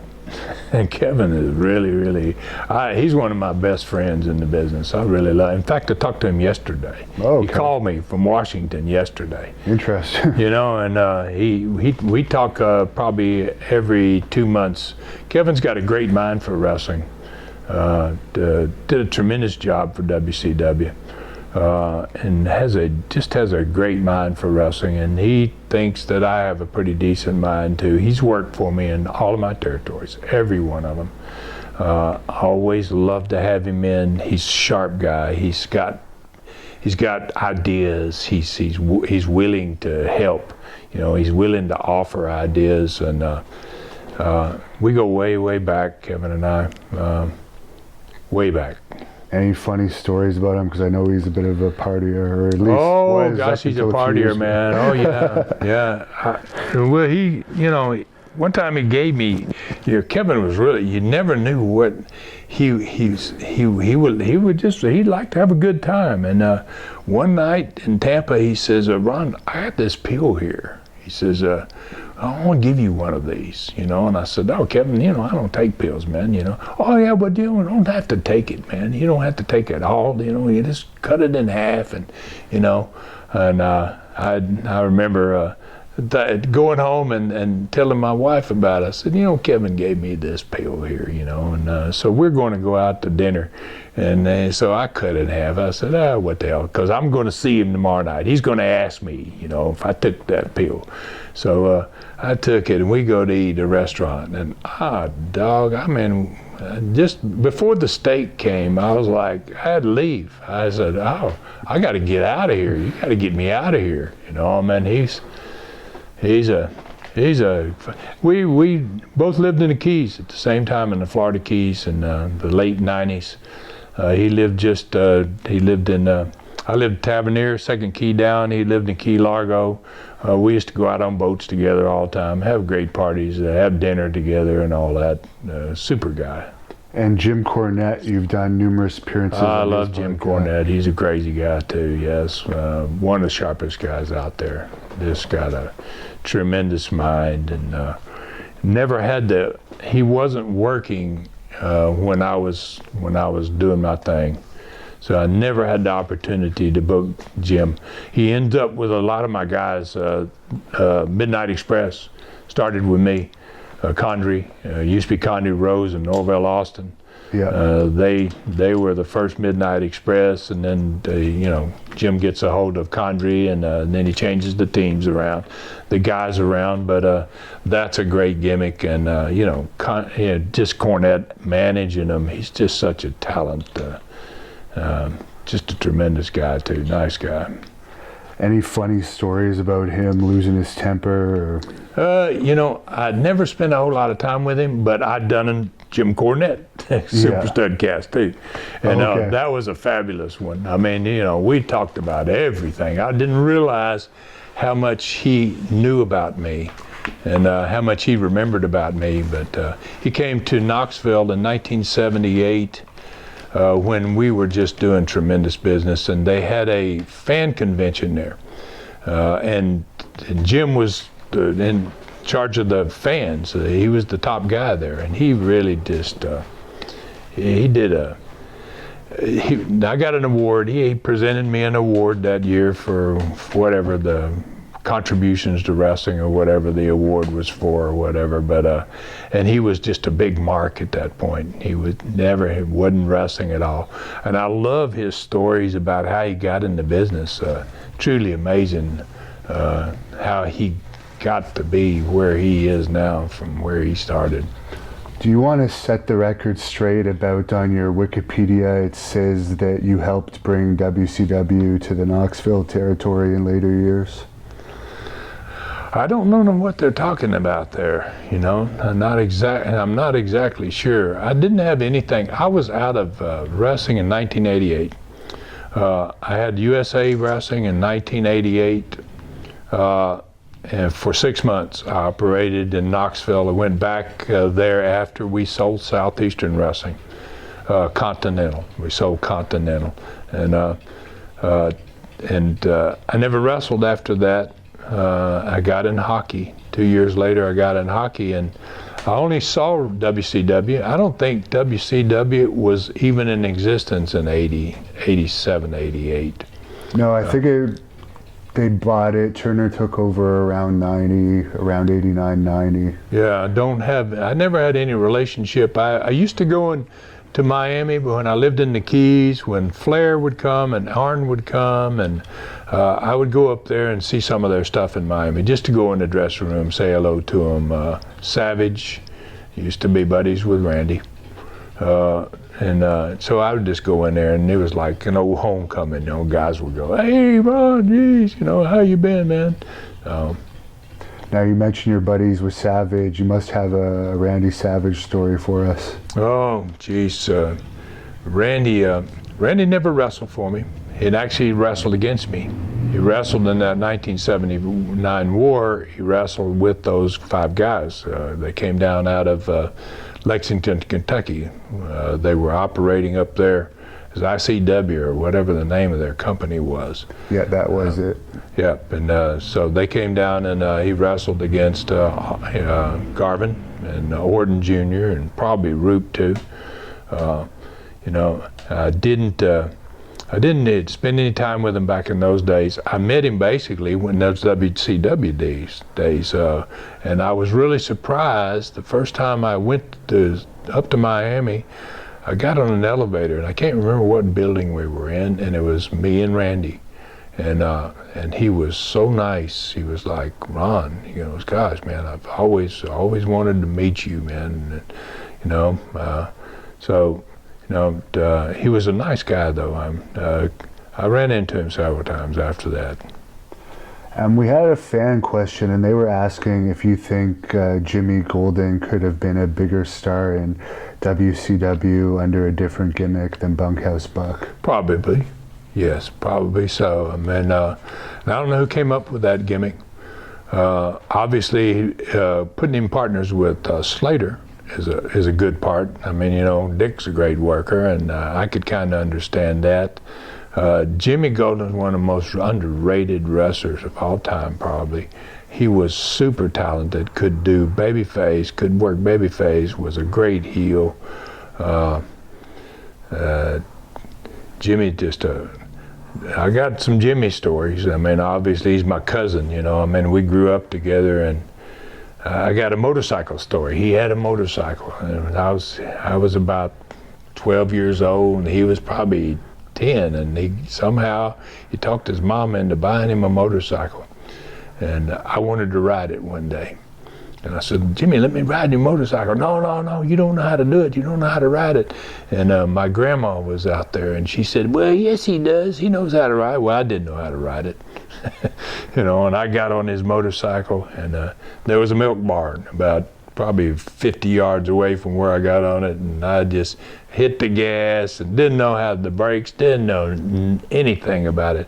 And I took right straight off of that barn. And next to the barn was a fence. And I ran through the fence. In fact, I just turned a little bit to the right. I had to probably kill myself. Headed right toward concrete barn, and I turned and went through the fence. And his motorcycle went on out and it was been raining, and there was a lot of mud out there, and it fell on its side and was still cranked, and it was throwing mud all over me, and I kind of got a little tore up in a few places. But Jimmy came right by me. He wasn't concerned about me at all. He just went right by me and right to his motorcycle. Oh, he's crying, oh man. Oh, look what you did to my motorcycle. Jimmy is a great, great guy, though. I love him, man. Another fan question is they want to know, Nellie Sashett actually wants to know why Ron Wright called you a Jew on USA Wrestling. I don't remember that, but Ron Wright is a super character, man. I just heard your chisel story about him, actually. Oh yeah, man. I mean, his chisel and so much. Ron Wright. One of the best stories about Ron Wright is he had such tremendous heat up there in Southeastern, and he had tremendous heat long before I came there. That was where he was from, up in that area. And we used to work in Harlan, Kentucky, up in the eastern coal mining country of Kentucky. Oh, it's a dangerous place to work. And he had an airplane. And he flew his plane into Harlan one night. And we went down to the building, and there's this high school gym, and held about 3,000 people. The population of the city was 3,000. We had 3,300 in the gym. I mean, it was like everybody in the city's in that gym. And we had some kind of hot finish, and Ron was all right. You're gonna kill my car, man. My plane. I can get out to the airport and kick on my plane. So he goes back to the airport, and he can't find his plane. He tells me about it next day. I said, what happened? What's the deal with your plane? He goes, well, I went out there to the airport, and he said, my plane wouldn't park where I left it. And he goes, and I see this smoke over there at the end of the runway, and it's a big drop off on those mountains there. They build those airports in that part of the country. They just shave off the top of a mountain, and there's big drop offs off there every airport. At the end of the runway, it's no runway, it's gone. And I said, well, what was the smoke all about? And he goes, well, Ron, I go over there. And he goes, I'll be damn. I look off the mountain there, and he says, that's my airplane down there. He said, they done chucked the chucks out and underneath my tires, and they pushed my airplane off the mountain, Ron. His plane burned up. I got tremendous Ron Wright story. He's a big, big character, man. And another fan, Todd Flynn, wanted me to ask you what would happen if Bob Roop walked into the room right now. Man, I don't know. I have forgiven all those guys except for Roop. I have never seen Roop since. I don't know. I really think that a lot of that war was Roop. A lot of those guys, all of those guys, in fact, had worked for me for years and never had a problem with any of them. And Bob Roop came in February, put him in as a booker, and this crap all starts in 3 or 4 months later. And I believe, he's the guy that instigated all of it. And You know, I don't have good feelings about him, but I don't like to carry grudges, and I don't think the good Lord wants us to not forgive people. And you know, and probably if I saw him face to face, it's been a long time.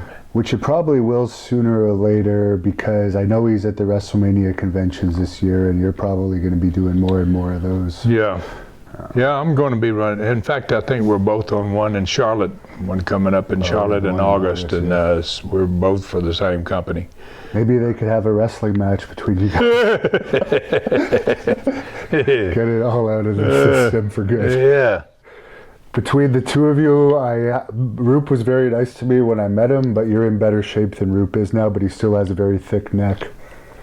And Paul Bannock wanted me to ask you, what about the footage owned by David Woods and Woods Communications? Are there any plans to release any of it?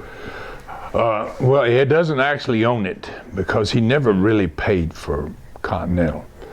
So, you know, we have found some of that footage. We've got some of that. In fact, we just released a 5 DVD series of Continental matches from probably 1986, 85, 86. And we've got more that we may be going to release.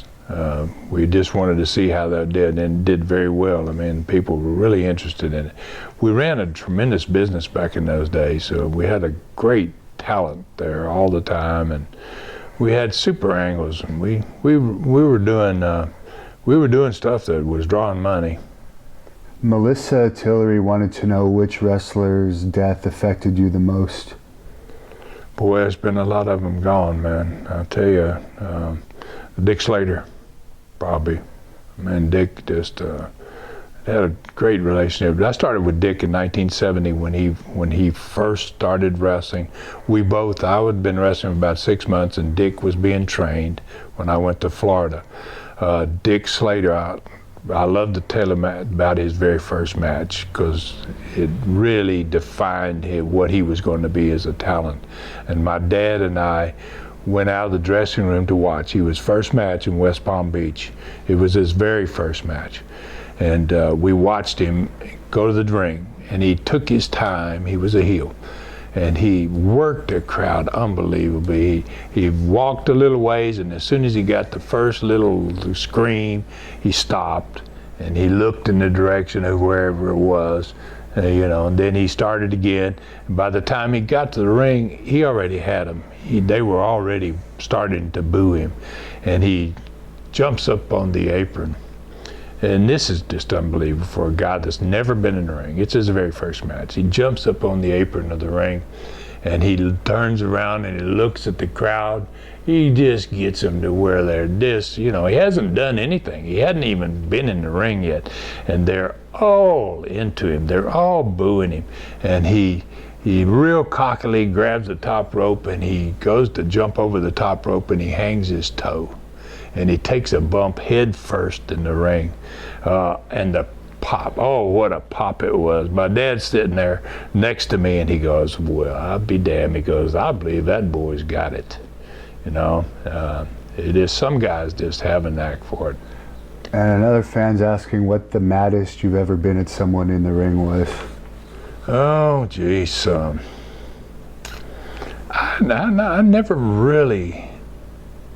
never had a problem with the people in the ring. A lot of guys thought I was stiff.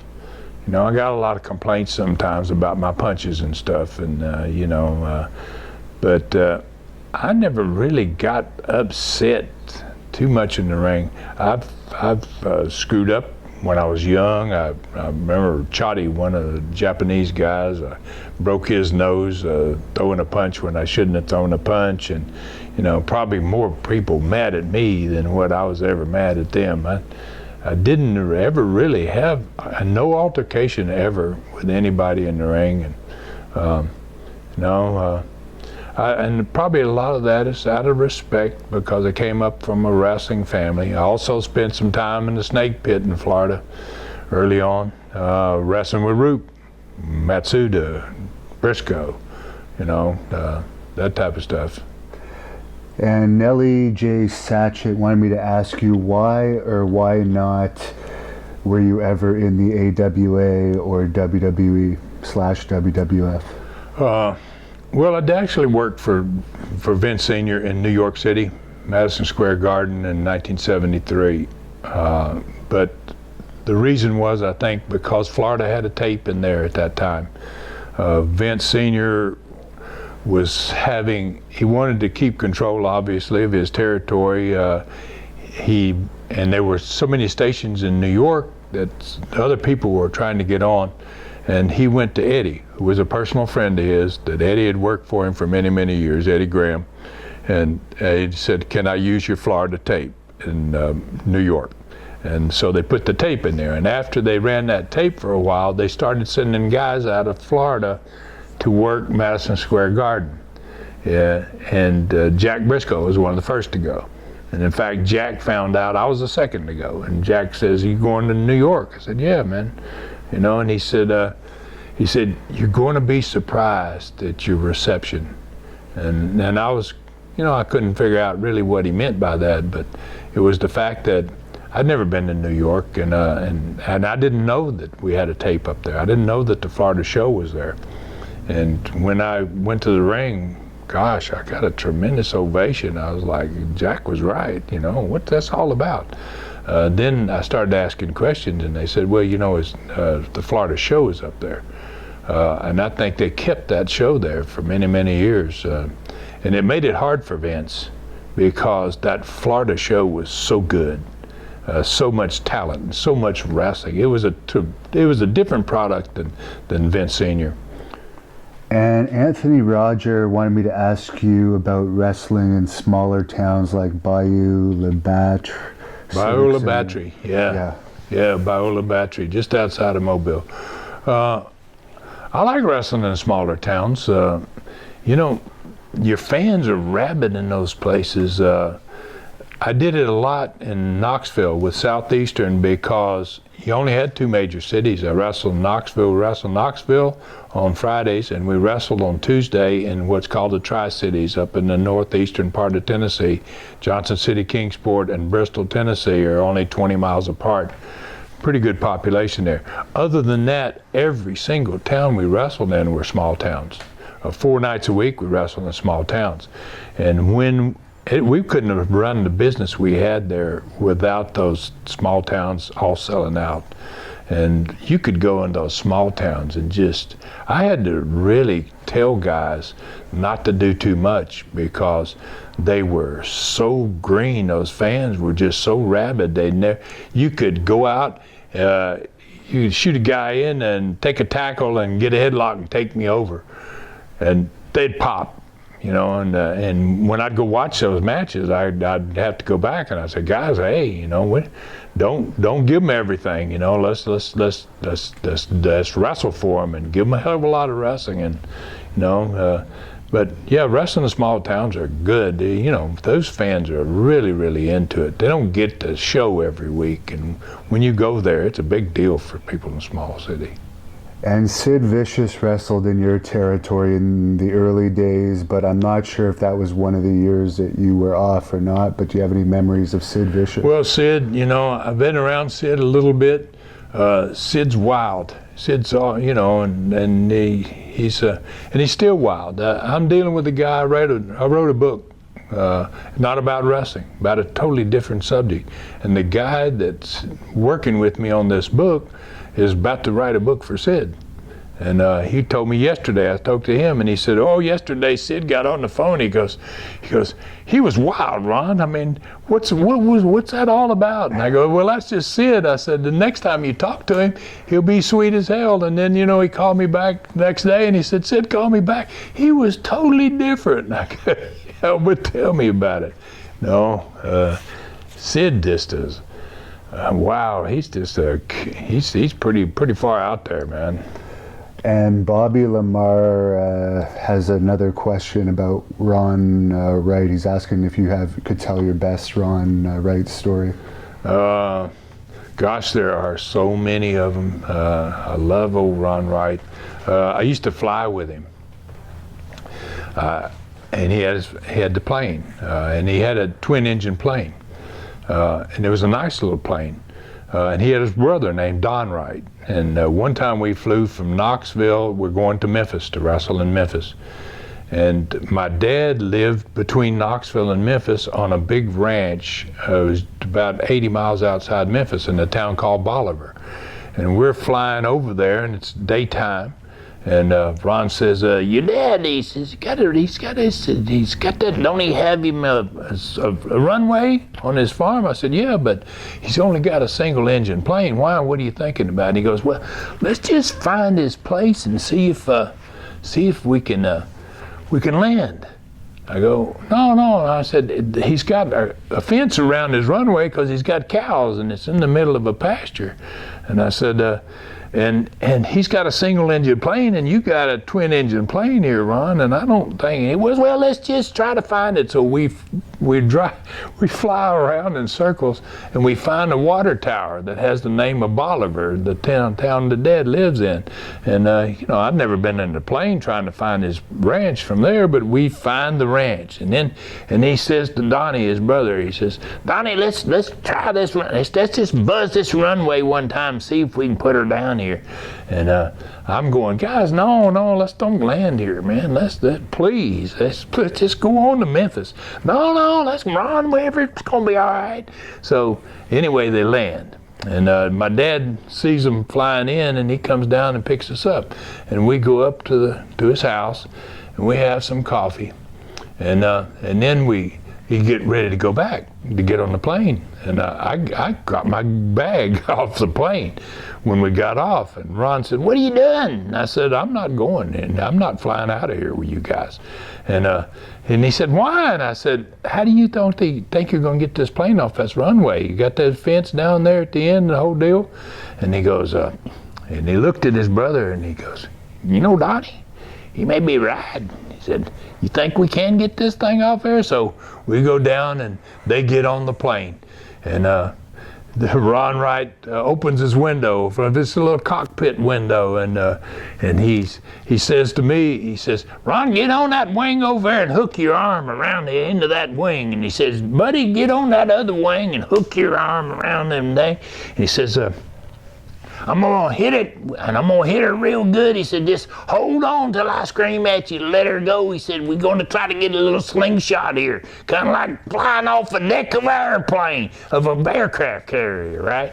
And I'm like, "Oh my God, these guys are gonna die here, man. We'll watch these boys die." And he puts his feet on those brakes, and that plane is like bumping and jumping, and we're holding it as much as we can. And he said, "Let her go!" And we just took her arm down, and he got a little boost and shot off pretty good, and then he missed the fence about probably 6 inches, but I'm like, "Oh my God, these guys I don't know how the heck he's alive." And there's another question on here that wanted to know how you got into basketball, or hockey, sorry. The hockey business as a hockey promoter. Well, that's a good story. I had a friend, I'd been out of wrestling for a year, and I had a good friend that had been in the wrestling business with me, and he was working for Wells Fargo. And there was a hockey team in Knoxville. It was an East Coast hockey team. They only had 4 teams in that league. And he said, "Have you ever been to a hockey game?" And I said, "No." I said, "I've seen it on TV, but I've never been to a live game." And he goes, "Well, let's go down here and just watch the hockey game, So we go and buy a ticket, and we sit in the stands, and I'm pretty unimpressed. The way, there was nothing happening at the beginning of the game. There were maybe 800 people in a 8,000 seat arena, and was, and it was like, I'm like, what do you got me here for? Well, let's just watch this. And then second period, about 10 minutes in to the second period, the 2 guys threw down their gloves, and all of a sudden everybody stood up, man. They got into a fight. And, I looked at him, I said, "Damn, I can identify with this. This part of it I can kind of understand, man." So I told him, let's go talk to the people at the building here and see what the hell this is all about. So I'll go to the management of the building, and they knew me because we'd rented that building, the Coliseum there, for years.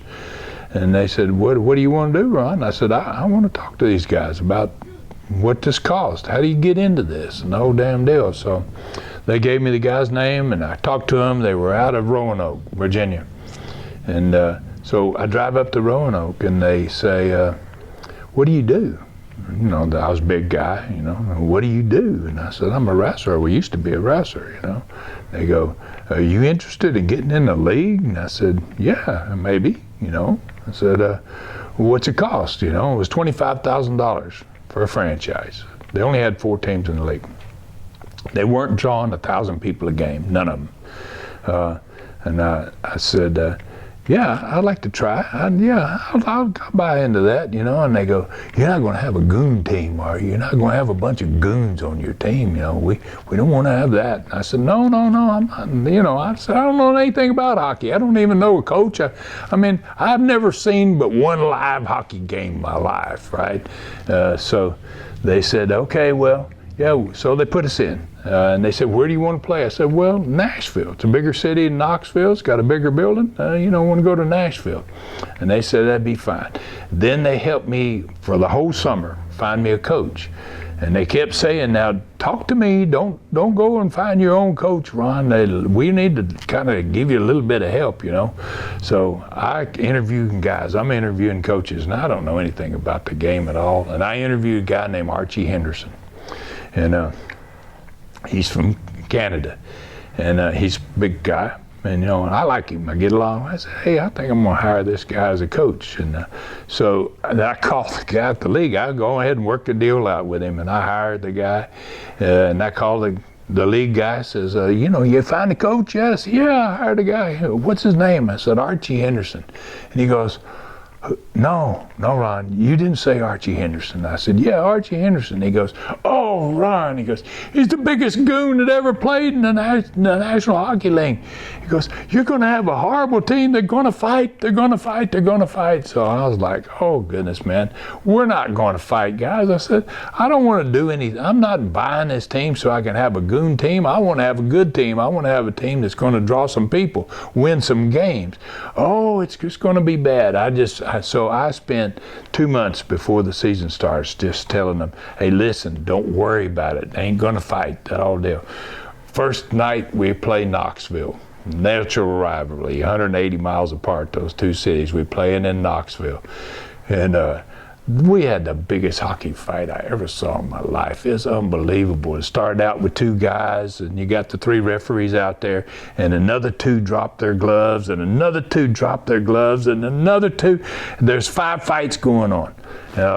And the referees can't stop it. It's a brawl out there, right? And I'm up in the stands. I'm going, oh, this is horrible. I told them it wasn't going to happen, and it's happening. Oh, this is bad. I'm just thinking, oh, this is hard. And then they finally get it under control a little bit, and the 2 goalies drop their gloves, and they skate to center ice, and they fight.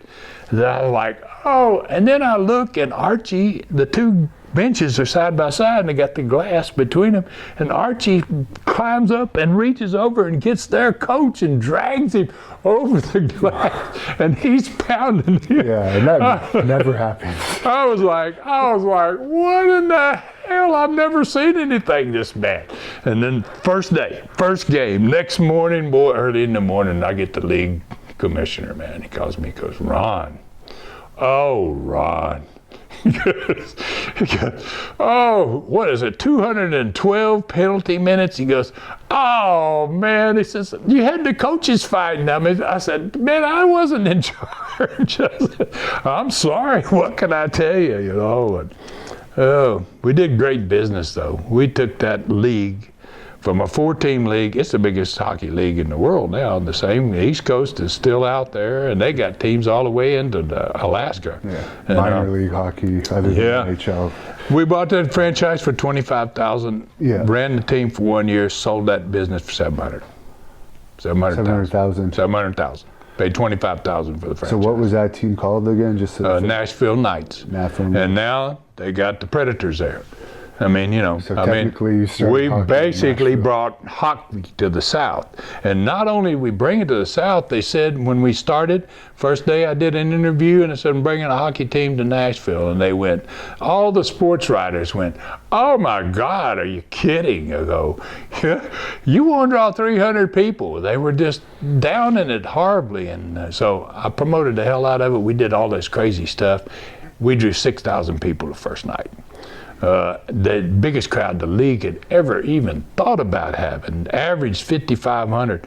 Next year, bought another team in the same league, Cincinnati, averaged 10,000 a game for 5 years. Just free. Oh, I mean, we never had a championship team, never even got in the playoffs but one time, and drew 10 times what everybody else was drawing. So when you got out of hockey, that was your retirement, basically. Well, I retired. I went to Keys, and I wrote a book. I wrote a book. It's about it's not about wrestling. And then in 2002, I decided I wanted to go back to work, and I went into ADT. I got a franchise in ADT and built a pretty big company. In fact, it's the 12th largest company in North America, 12th largest ADT dealer in North America out of Tampa. Wow. Well, fans that gave the fan questions, I just want to thank you for that. And we're going to end the live stream portion of this right now. I got a couple more questions. The story of when you faced WWE head-to-head and actually outdrew them in Knoxville. Yeah, in Birmingham. Or Birmingham, it Birmingham, was. Okay. yeah. What happened is they brought, and what they did is they brought a lot of the guys, we developed a lot of their talent. Hulk Hogan came from us. Brutus the Barber Beefcake came from us. Arn Anderson started with us. Briefly. Huh? The Rockers briefly. The Rockers, very briefly. They started out there. Jesus, so many others that I can't remember all the guys. Schultz came from there. I mean, we developed a whole lot of guys and so when they came the first time to wrestle against us, they came on the same night as us in Birmingham. We ran on Monday nights, and they ran across the street from our building. Our building held about 7,000 people, about Well Auditorium, and they ran in the Coliseum, the Birmingham Coliseum, and it was a much bigger building. They brought Hogan, they brought Brutus, they brought everybody that we had trained and that had been stars for us, like Vince was doing at that time frame. And so my brother and I sat down and talked about it and said, we don't want them to come in there and do worth their crap, and what can we do? So we had done these 2-ring battle royals annually once a year, and we normally would raise the price because it's a pretty spectacular event. So we said, let's do a 2-ring battle royal. Instead of raising the price, let's drop the price by $1. So by doing that, and we're running head to head with them. We get our match started about it's full. I mean, we got a capacity crowd. I didn't know what they had over there. Didn't care. Wasn't going to go over there, and didn't send anybody over there. But Hogan came over, and then Brutus came over, and a couple of other guys came over, and they came in the back door, and they looked at the crowd, and they were like, oh shit, man, how the hell did you guys do? You're sold out, And I said, yeah, what are y'all doing over there? He said, man, we ain't got nobody over there. He goes, how the hell did y'all? He said, everywhere we go, they're just selling out all these buildings. And he goes, you guys got to sell out and we don't have anybody. He goes, what in the hell are y'all doing? So, man, you could compete. You really had to work at it, but back in that time frame, I could see the writing on the wall, the way it was going, and Vince's, the way he was taking care of business and the way he was doing business and stealing talent and using them against you, and had the national TV, and there was no way to compete. And you mentioned Schultz. I forgot to ask you if you had anything to say about Schultz, because his interview with us is one of our more popular ones. Oh yeah, he's always been a nut. David is he's an off-the-wall character. He's trained by my grandfather's brother. Yeah, he Herb. told me the story. He told us the story of that. Yeah, trained by Herb, and Herb was a bad son of a gun. Herb was really, really tough, and David told me he couldn't get out of his car. Had to have his wife blew his horn, say, "Hey, get out here and help me get out of the car."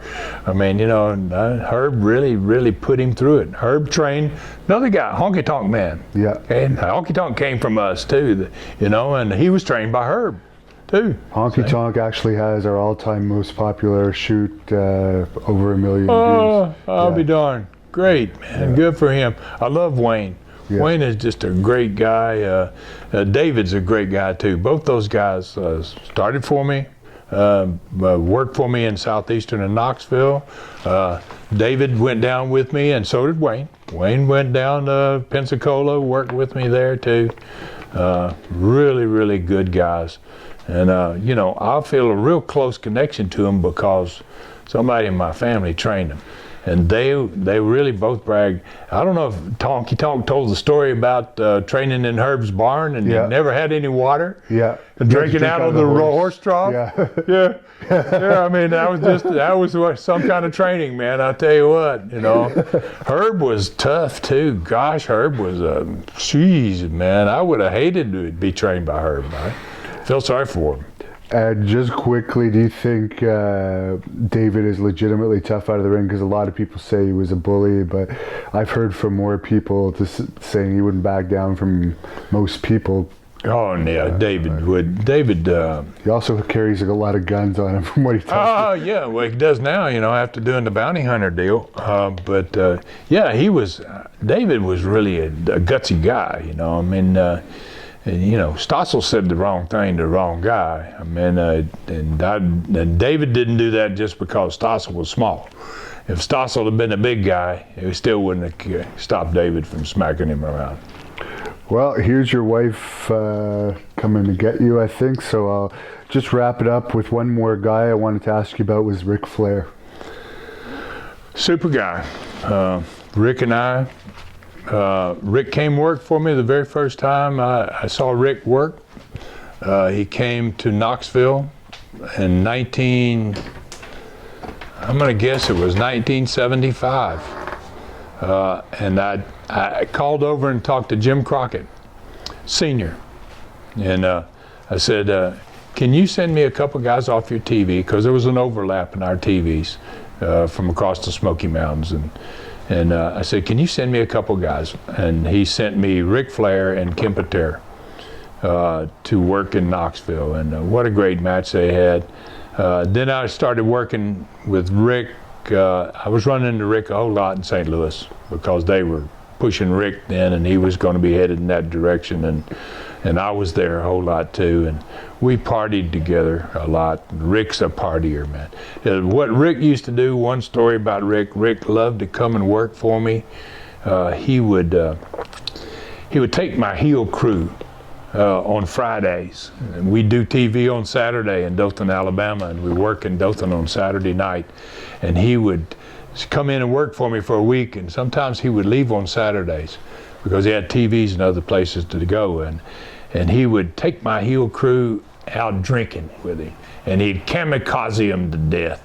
I mean, he'd buy those kamikazes for them, and just the next day when they would come to my Dothan TV, they would be sick and dragging, and I was like, I'd be looking at them coming in the door, and I'd like, oh, that damn Flair. And he would sometimes call the television station and say, go down and get Ron Fuller, and I want to talk to him. This is Ric Flair. And I would go up in the control room after one of these party nights, and he would get me on the phone, and he would start laughing. He would go, what'd you think? How were they today? I'd go, you son of a bitch, Oh, man, I can't believe you don't do that to me.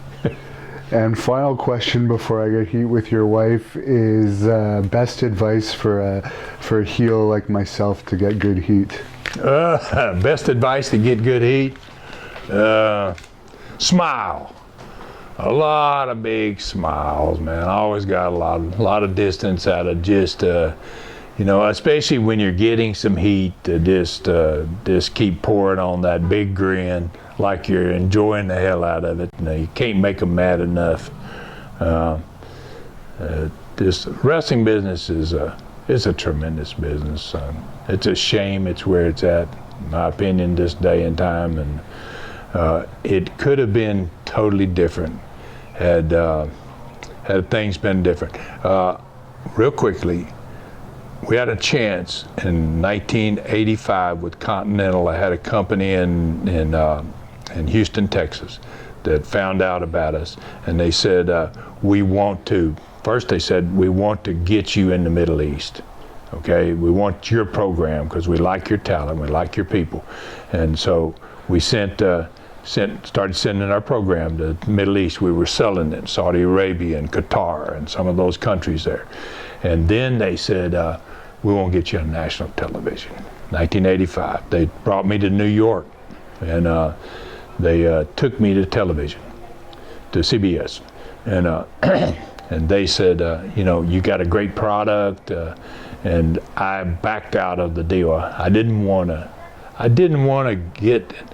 I think if I had gotten and taken that deal and gone to a national television program, I would have been there before Vince, because Vince wasn't there at that point. He hadn't had the national hookup. But I felt like that. How would I deal with all the other NWA promoters and deal with all those people? But I think had it been somebody else that got in it rather than Junior, I think it would have been a different business this day and time. It's still been big. It has still been what it was. And to close this off, is there anything you want to plug? Obviously, you have the Studcast going. Any other projects you want to plug? I do a Studcast. It's at tnstud.com, or any podcast outlet you get a podcast from. And then once a month I do the Super Studcast, and I try to do other guys. I do stories about Andre. I've done Ron Wright, because you can't talk to them; they're no longer here. But I give them 3 hours, close to 4 hours, and the one about the Knoxville War, I'm enjoying it. I like it. It's an opportunity to still stay involved. Is there any final message you want to tell your fans that have watched this for 2 hours? Well, thank you very much for watching it, for one thing. As well as new viewers, let me just say this, because a lot of us are Canadians that watch this channel. Yeah. So just I thank everybody for watching, and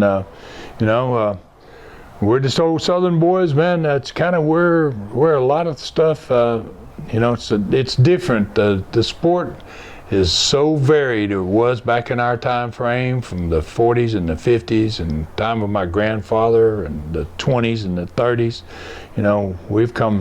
We've seen it all, and just keep watching. It seems like old school is cool. There's a lot of old school fans out there that miss guys and wonder where they are now and what they're doing, and it's guys like you and what you do that keep all of this alive. Unfortunately, the old school younger wrestlers are few and far between. Yeah, that's true.